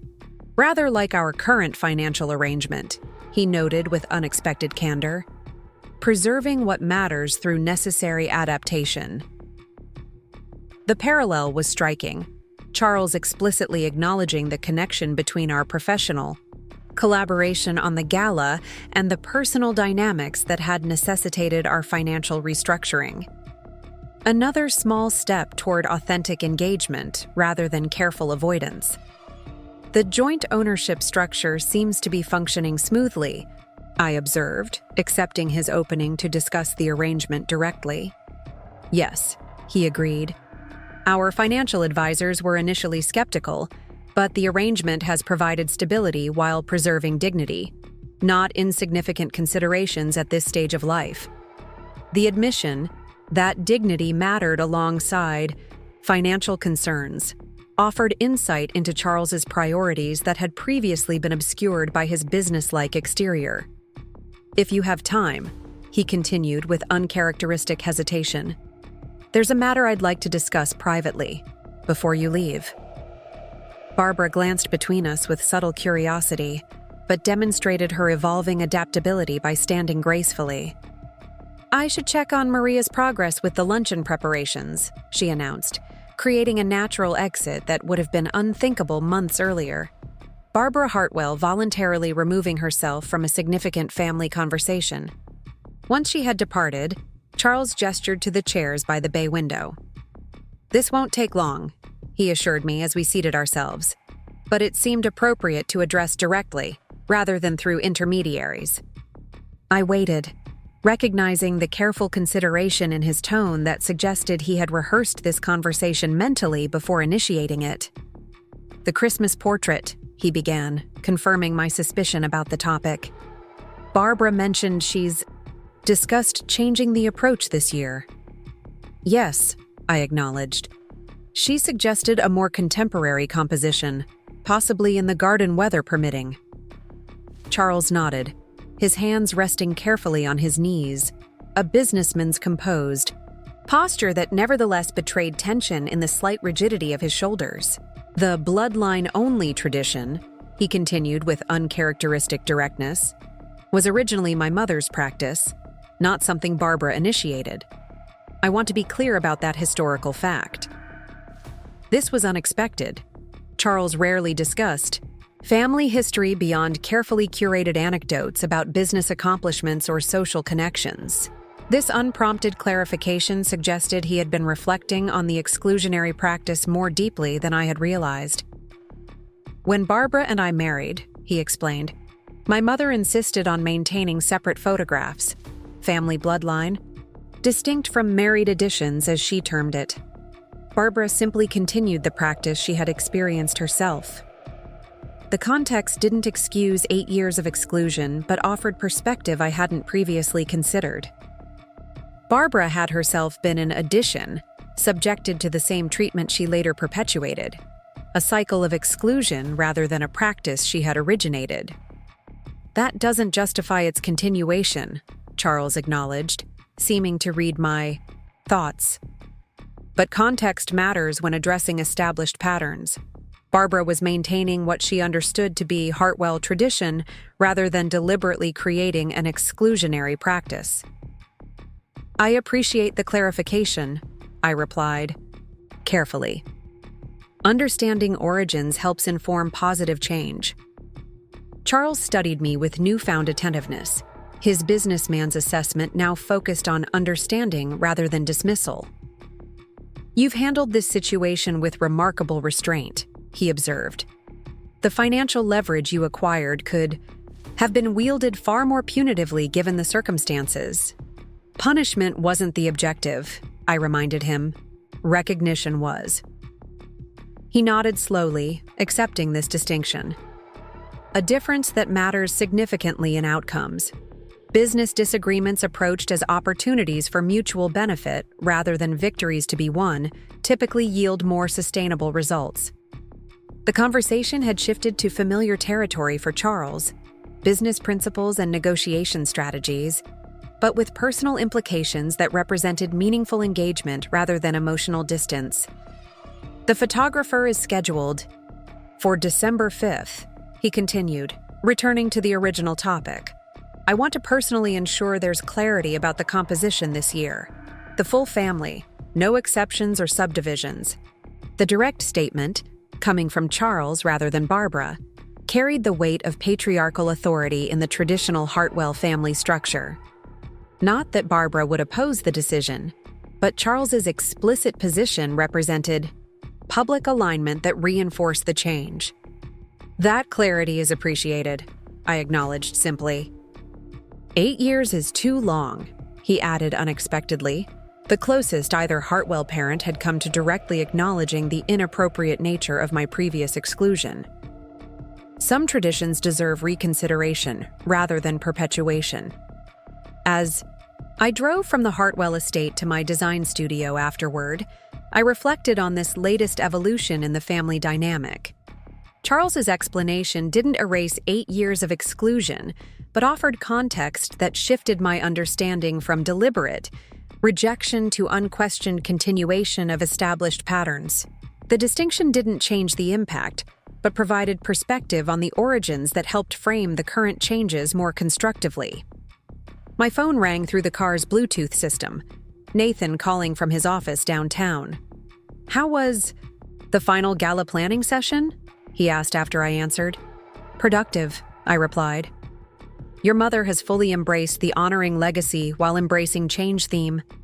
And your father made a point of discussing the Christmas portrait directly. Dad discussed the Christmas photos? Nathan sounded genuinely surprised. Voluntarily, without prompting? Completely unprompted, I confirmed. He explained the historical origins of the bloodline-only approach and explicitly stated that this year will include the full family, No exceptions or subdivisions. His exact words. A low whistle came through the speakers. That's practically a formal apology in Hartwell speak. Dad never discusses emotional matters unless absolutely necessary, and he certainly doesn't volunteer historical context without significant motivation. He seemed to feel it was important I understand that your mother was continuing a practice she had experienced herself rather than creating an exclusionary tradition, I explained. That's surprisingly insightful of him, Nathan observed. And accurate, actually. Grandmother Hartwell was formidable about family hierarchy and made it extremely clear to Mom when they married that certain traditions were inviolable. This additional context further enriched my understanding of the complex family dynamics I'd navigated for 8 years. The patterns hadn't begun with Barbara, but had been transmitted through generations. Unquestioned continuation rather than deliberate creation. Speaking of family matters, Nathan continued, James called this morning. He's ecstatic about the partner office redesign. Said it's already changed how clients perceive the firm. Dragging Bradshaw and Templeton into the current century was his exact phrase. I smiled at this professional validation from within the Hartwell family circle. The modern walnut panels with integrated technology created the balance they needed. Established but innovative. Traditional but current. He's already recommended your firm to 2 other partners, Nathan added. Said he told them to get on the waiting list before the Hartwell connection isn't enough to secure priority scheduling. The comment revealed James's perception of my growing professional standing, anticipating a time when family connection would be insufficient to bypass my firm's waiting list, rather than assuming perpetual accommodation of Hartwell requests. Another small but significant shift in family dynamics. 6-month minimum wait currently, I confirmed. Though I'm always directly involved in initial consultations regardless of timeline. The preservation gala will likely generate more interest, Nathan predicted. Mom's been telling everyone about the innovative approach you've developed for the Hartwell table. I believe her exact description to Elaine Thornberry was refreshingly thoughtful integration of historical elements within contemporary presentation. Barbara's public praise of my work, to Elaine Thornberry of all people, the ultimate Portland Society arbiter, represented another meaningful evolution in our relationship. Public acknowledgement carried particular significance in Barbara's carefully curated social world. The concept aligns perfectly with the gala theme, I replied, keeping my tone professionally neutral despite the satisfaction Barbara's recognition naturally generated. The historical architectural drawings provide compelling visual interest, while connecting to the Hartwell legacy of city development. Always the professional, Nathan observed with warmth in his voice, even when discussing what amounts to a seismic shift in Hartwell family dynamics. Professional distance provides useful perspective, I reminded him, in design and in relationships. The days leading up to the preservation gala passed in a blur of client meetings and project oversight, my professional world continuing its steady growth independently of the evolving Hartwell family dynamics. The sunroom renovation progressed, on schedule, with Barbara's daily involvement suggesting genuine investment in the transformation beyond mere property maintenance.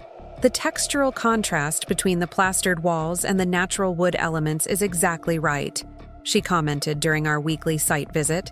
Modern, but with depth and warmth.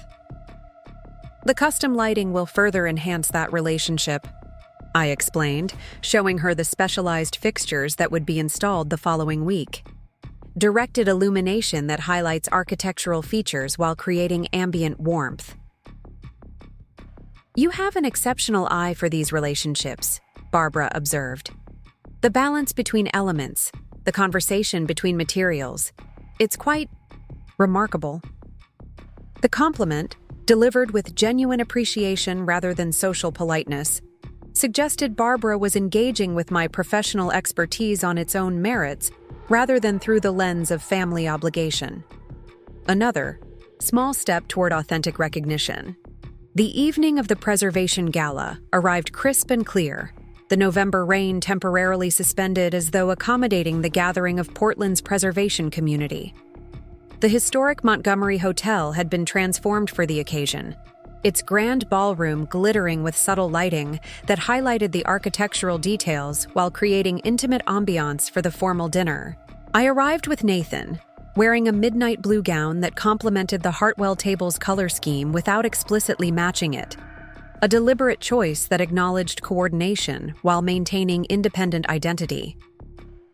Barbara had sent a text that morning confirming final arrangements, her message ending with an unexpected, "Looking forward to seeing your dress. The blue sounds perfect with your coloring."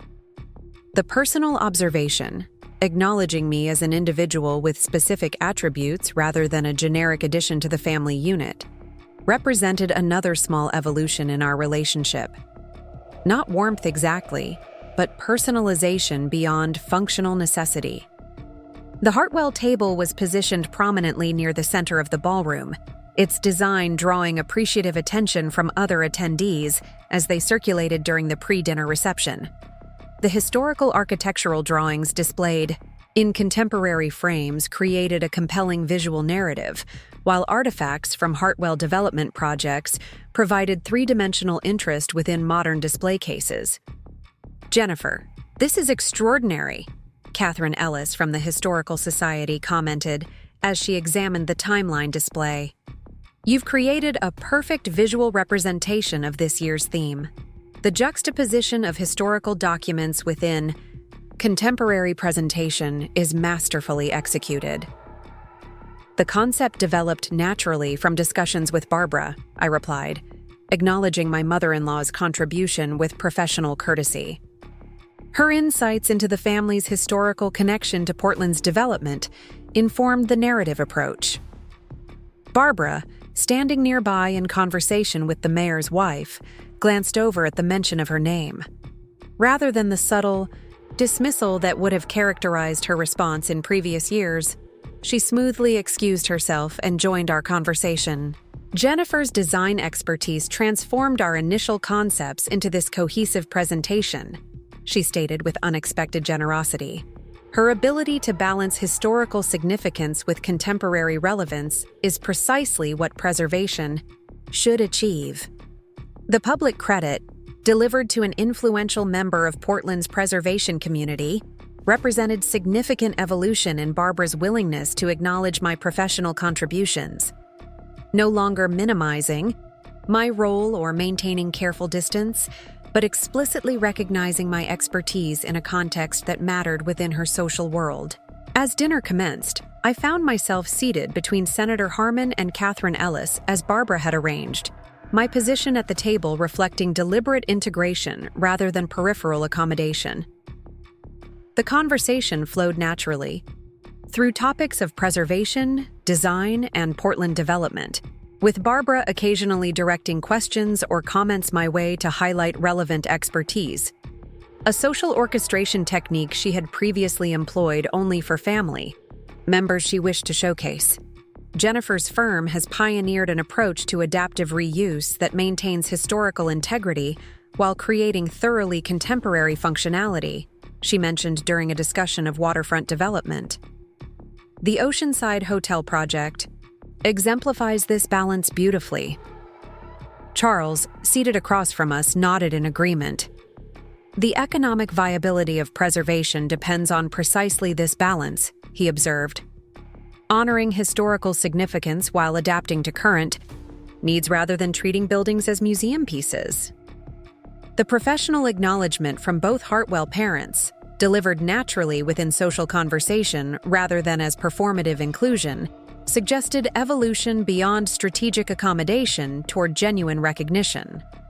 Not personal warmth or emotional connection, but authentic professional respect within the parameters that mattered in their world. As the evening progressed, I observed subtle shifts in the Hartwell family dynamics beyond my own inclusion. James engaged directly with me about design concepts rather than routing conversations through Nathan. Eliza referenced my upcoming collaboration on her boyfriend's condo renovation without qualification or explanation. Even Charles's sister Margaret, who rarely attended family functions, made a point of discussing my preservation approach with genuine interest rather than polite accommodation. "The family seems different tonight," Nathan observed quietly as we shared a moment alone between dinner and the formal program. "More natural, less performative. Even Aunt Margaret is engaging without her usual social distance." "Context shapes interaction," I suggested. "Here I'm a design professional with relevant expertise rather than just an addition to the family unit. Makes engagement more natural when there's genuine common ground."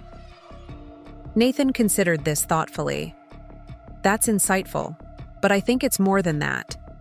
The financial restructuring forced recognition, but what's developing now seems to be extending beyond necessity toward actual interest.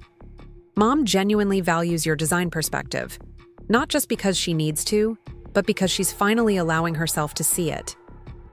Before I could respond, Barbara approached, her social smile softening to something more genuine as she reached us. "The Historical Society president just specifically complimented our table concept," she reported with evident satisfaction. "Said, it perfectly captures the essence of this year's theme, while showcasing the Hartwell legacy with fresh perspective," his exact words.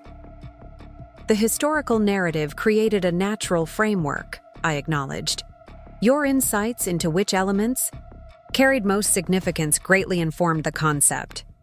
Barbara nodded, accepting this professional courtesy with characteristic precision. "A successful collaboration," she observed. "Rather like the Sunroom project, different perspectives creating something neither would have developed independently." The metaphor wasn't subtle, but it was sincere. Barbara's way of acknowledging the value of integration beyond mere accommodation. Another small step toward authentic engagement rather than strategic tolerance. As the formal program began, featuring presentations on significant preservation projects throughout Portland's history, I found myself seated comfortably within the Hartwell family grouping rather than at its periphery, not fully integrated into the inner circle perhaps, but no longer deliberately positioned as an outlier. The evening concluded with the announcement of the coming year's preservation focus, a series of historically significant buildings in the warehouse district that would be adapted for mixed-use development while maintaining architectural integrity. Charles was named to the advisory committee, with specific mention of the Hartwell family's historical connection to the original structures. "A fitting continuation of your grandfather's legacy," I commented as we prepared to leave, referencing the architectural drawings featured in our table display. "Indeed," Charles agreed, his expression thoughtful. "Though I suspect his vision would have evolved considerably had he witnessed a century of urban development. Preservation isn't about freezing moments in time, but about carrying forward what matters while adapting to current realities." The observation could have applied equally to buildings or family dynamics, another instance of architectural metaphor providing accessible framework for discussing more personal evolution.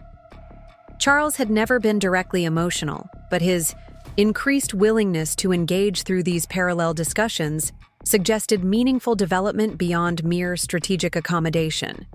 The week following the preservation gala brought completion of the sunroom renovation.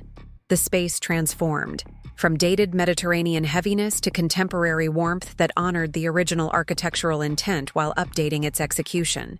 Barbara had scheduled a small gathering to celebrate the completion.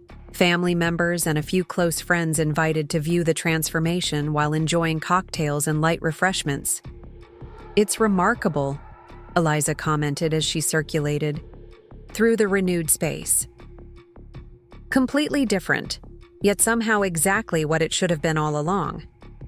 How did you manage that balance?" "By identifying the essential architectural elements worth preserving," I explained, "while releasing attachment to decorative choices that no longer serve the space. Honoring intention rather than exact execution." "Rather philosophical for interior design," James observed, joining our conversation. "All good design requires philosophy," I countered with a smile. "Understanding the why behind choices rather than just the aesthetic outcome." Barbara approached, champagne flute in hand. Jennifer's approach to preservation design exemplifies exactly this principle, she stated with professional appreciation. Distinguishing between structural elements that define character and decorative choices that can evolve without losing essential integrity. The public professional acknowledgement, delivered to her children rather than external contacts, represented another evolution in Barbara's willingness to recognize my expertise within the family circle. No longer compartmentalizing my professional identity as separate from family interactions, but integrating these aspects naturally. As the gathering continued, I noticed Charles in quiet conversation with my father, who had driven in from Seaside for the occasion. Their discussion appeared genuinely engaged rather than politely accommodating, with Charles listening attentively as my father explained something with animated gestures. "Dad seems to be hitting it off with your father," Nathan observed, following my gaze. "Never thought I'd see that particular connection develop." "Common ground emerges in unexpected places," I replied. "They're both essentially builders. Different contexts, but similar fundamental orientation toward creating lasting value." This developing connection between our fathers represented yet another evolution in the family dynamic. Expansion beyond strategic tolerance toward genuine engagement based on shared interests rather than obligatory accommodation. The sunroom celebration transitioned smoothly into dinner, the gathering moving to the formal dining room where Maria had prepared a meal that balanced Hartwell traditions with contemporary presentation. Another metaphorical parallel to the changes unfolding within the family system. "We should discuss the Christmas portrait while everyone's gathered," Barbara announced as dessert was served. "The photographer comes next Sunday at 2. Weather permitting, we'll use the garden with the stone wall as backdrop. Indoor alternative will be the library if necessary." The direct address, delivered to the entire gathered family without qualification or separate categories, represented significant evolution from previous years' carefully managed exclusions. No mention of bloodline or core family distinctions, just practical details for a unified portrait. "Jennifer," Barbara continued, turning specifically in my direction, "would you review the proposed grouping? Your eye for composition would be valuable in creating a balanced arrangement that accommodates everyone comfortably." The request, framing my inclusion as professionally motivated rather than obligatory, offered Barbara a dignified approach to integration that maintained her sense of control while acknowledging my expertise. Strategic, perhaps, but also genuine in recognizing what I could contribute beyond mere presence. "I'd be happy to," I agreed, accepting this framing. The stone wall provides natural levels that could create interesting composition possibilities beyond traditional linear arrangement. "Excellent," Barbara nodded with evident satisfaction. "We'll plan to wear coordinated rather than matching attire this year, navy and burgundy as the base palette with individual interpretation." The shift from identical outfits to coordinated, individual expression represented another small evolution in the Hartwell approach to family presentation. Unity with space for individuality rather than enforced uniformity. Another metaphorical parallel to the changing family dynamic. As the evening concluded and guests began departing, Barbara drew me aside near the newly renovated sunroom, her expression suggesting she had deliberately created this moment of private conversation. "The transformation exceeds my expectations," she stated, gesturing toward the renewed space. "You've preserved what matters while creating something entirely fresh, rather remarkable." "The good bones made it possible," I acknowledged. The essential structure was sound beneath the dated elements. Barbara nodded, her gaze moving from the sunroom to meet mine directly. "Rather like families," she observed with uncharacteristic directness. "Essential connections beneath accumulated patterns that occasionally require reassessment." The parallel wasn't subtle, but it was sincere, Barbara's most explicit acknowledgement yet of the changes unfolding within the family dynamic and her role in facilitating that evolution. "Adaptation preserves what matters," I agreed, accepting her metaphorical framing. in design and in relationships.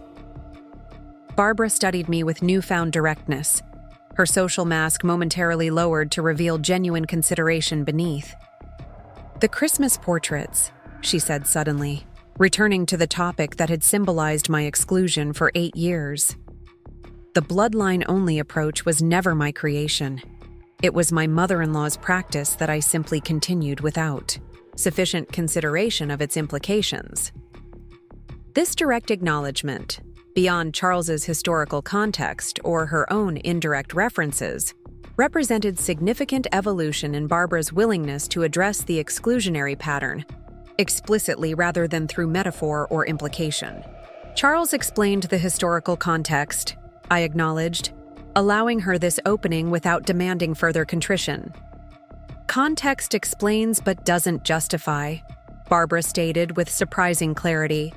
8 years of continuation without reconsideration was an oversight on my part. One that won't be repeated. The statement, as close to an explicit apology as Barbara Hartwell's careful composure would likely permit, hung in the air between us, its significance extending beyond the specific issue of Christmas photographs to the broader pattern of exclusion they had symbolized. "I appreciate that perspective," I replied simply, accepting the acknowledgement without demanding more explicit contrition. "Looking forward rather than backward tends to be more productive in both design and relationships." Barbara nodded, seeming relieved by my willingness to engage with her framing rather than insisting on more explicit apology. "Next Sunday, then," she confirmed.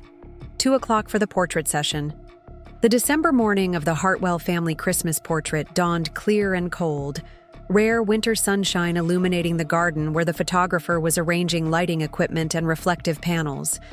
Barbara had texted the previous evening confirming the outdoor location would work, her message ending with an unexpected, "Looking forward to tomorrow. The portrait is long overdue." Nathan and I arrived precisely at 1:30, early enough for preliminary arrangements, but not so early as to disrupt Barbara's careful preparation schedule. The Hartwell estate looked particularly impressive in the winter sunlight, its architectural details highlighted against the crisp blue sky. Maria greeted us at the door, her warm smile suggesting she understood the significance of the occasion beyond mere annual tradition. "Mrs. Barbara is in the sunroom making final arrangements," she informed us. "She asked that you join her there when you arrived." The renovated sunroom glowed with winter light, its updated design creating the perfect balance between traditional architecture and contemporary execution. Barbara stood adjusting a floral arrangement near the windows, turning as we entered. "Jennifer, Nathan," she greeted us with uncharacteristic warmth. "Perfect timing. The photographer has confirmed the lighting is ideal for the garden setting." The weather cooperated beautifully, I observed. Rare December sunshine. "Indeed," Barbara agreed. "Rather auspicious for a new tradition, don't you think?" The framing was characteristic Barbara, positioning the inclusive portrait as a new tradition rather than correction of past exclusion, but delivered with genuine engagement rather than strategic accommodation. Another step in the evolving family dynamic. "The stone wall will create natural levels for an interesting composition," I commented, maintaining the professional framing that facilitated our developing relationship. "More dynamic than the traditional staircase arrangement." "Precisely why I selected it," Barbara nodded with evident approval. "Tradition refreshed rather than merely repeated. Which reminds me, I wanted your opinion on this before the others arrive." She gestured to a large rectangular package leaning against the wall, carefully wrapped in protective material. "A small addition to the sunroom now that the renovation is complete." Nathan and I exchanged curious glances as Barbara carefully unwrapped the package to reveal a framed photograph. Last year's Hartwell family Christmas portrait in an elegant silver frame that complemented the sunroom's updated design. "I thought perhaps here," she suggested, indicating a prominent wall visible from both the sunroom and the adjacent hallway. the first in a new series that more accurately reflects the complete family composition. The gesture, displaying last year's bloodline-only portrait in the context of anticipating today's inclusive image, represented Barbara's characteristic approach to evolution, acknowledging the past while creating foundation for change without explicit repudiation of previous patterns. Not an apology exactly, but recognition of transition. The silver frame works beautifully with the updated design, I acknowledged, focusing on the professional elements rather than emotional significance. And the positioning creates natural anticipation for this year's portrait to join it. Barbara appeared pleased by this understanding of her implicit message. Exactly. A visual narrative of family evolution rather than static presentation. As the remaining family members arrived, James and his wife, Eliza and her boyfriend, Charles's sister Margaret and her partner, the gathering moved naturally toward the garden where the photographer had completed his technical preparations. The atmosphere felt noticeably different from previous portrait sessions, relaxed rather than rigidly formal, inclusive rather than hierarchical. "I believe we're ready to begin," the photographer announced as everyone assembled near the stone wall. "Mrs. Hartwell has suggested a more natural arrangement this year, rather than our traditional formal composition." Barbara stepped forward, her social confidence in full evidence as she began directing the arrangement. "Charles and I will anchor the center," she began, positioning herself and her husband against the stone wall's central section. "Nathan and Jennifer here," she continued, indicating positions directly beside them rather than peripheral placement. The deliberate central positioning, putting me adjacent to Barbara rather than at the outer edge of the grouping, represented another significant evolution beyond mere inclusion toward genuine integration within the family composition. Not just present in the portrait, but positioned as a principal rather than accessory. "James and Catherine next," Barbara continued, building the arrangement outward from the center with balanced composition. "Eliza and Marcus balancing on this side, Margaret and Susan completing the outer framework." The photographer observed the developing arrangement with professional approval. "Excellent natural composition," he commented. "The varied levels create visual interest while maintaining cohesive grouping." As he began capturing preliminary shots to check lighting and positioning, I became aware of Barbara watching me with thoughtful attention, her expression suggesting internal reflection rather than social performance. "The arrangement works beautifully," I commented, acknowledging her compositional skill. "Natural but balanced. Family portraits should reflect reality rather than construct it," she observed with unexpected candor. A lesson perhaps overdue in application. Before I could respond, Charles approached to make a minor adjustment to his position based on the photographer's suggestion. "Barbara has a remarkable eye for these arrangements," he noted, including me naturally in the conversation. "Though I suspect your design influence has contributed to this year's more contemporary approach." "Collaborative evolution," I suggested, offering a framing that acknowledged both influence and continuity rather than disruption, honoring tradition while embracing necessary change.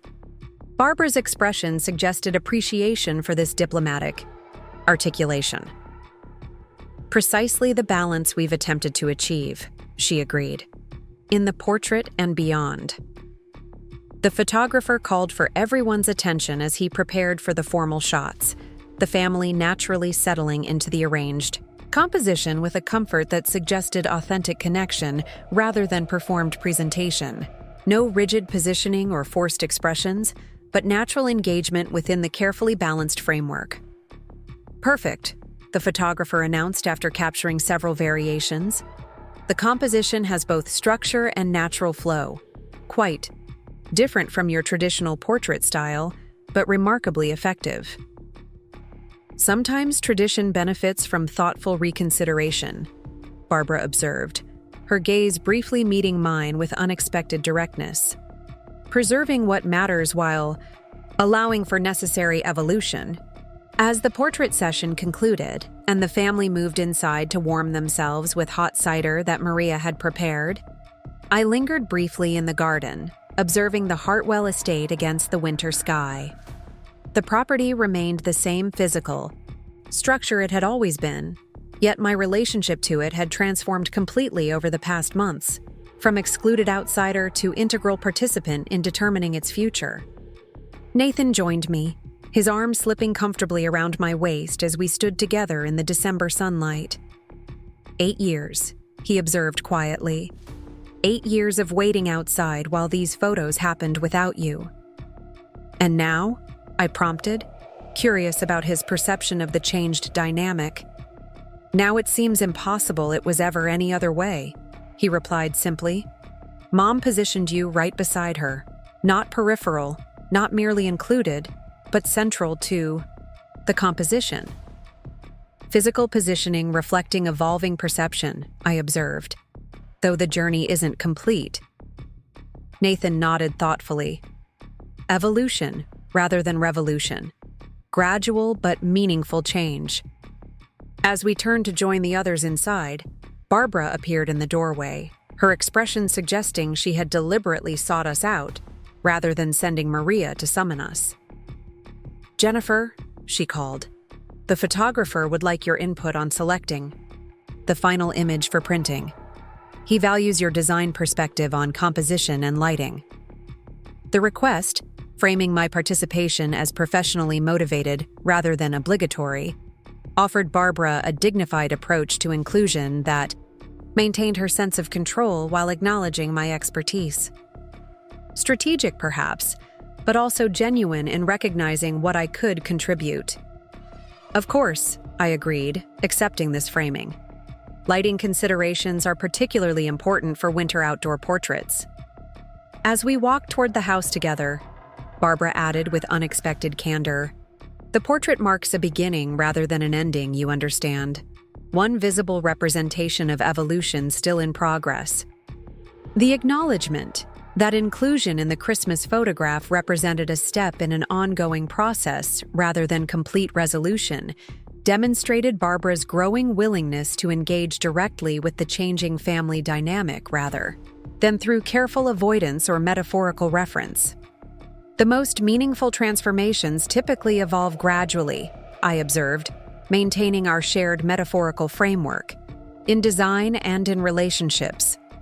Barbara nodded, seemingly appreciative of this continued professional framing that allowed meaningful engagement without demanding explicit emotional expression.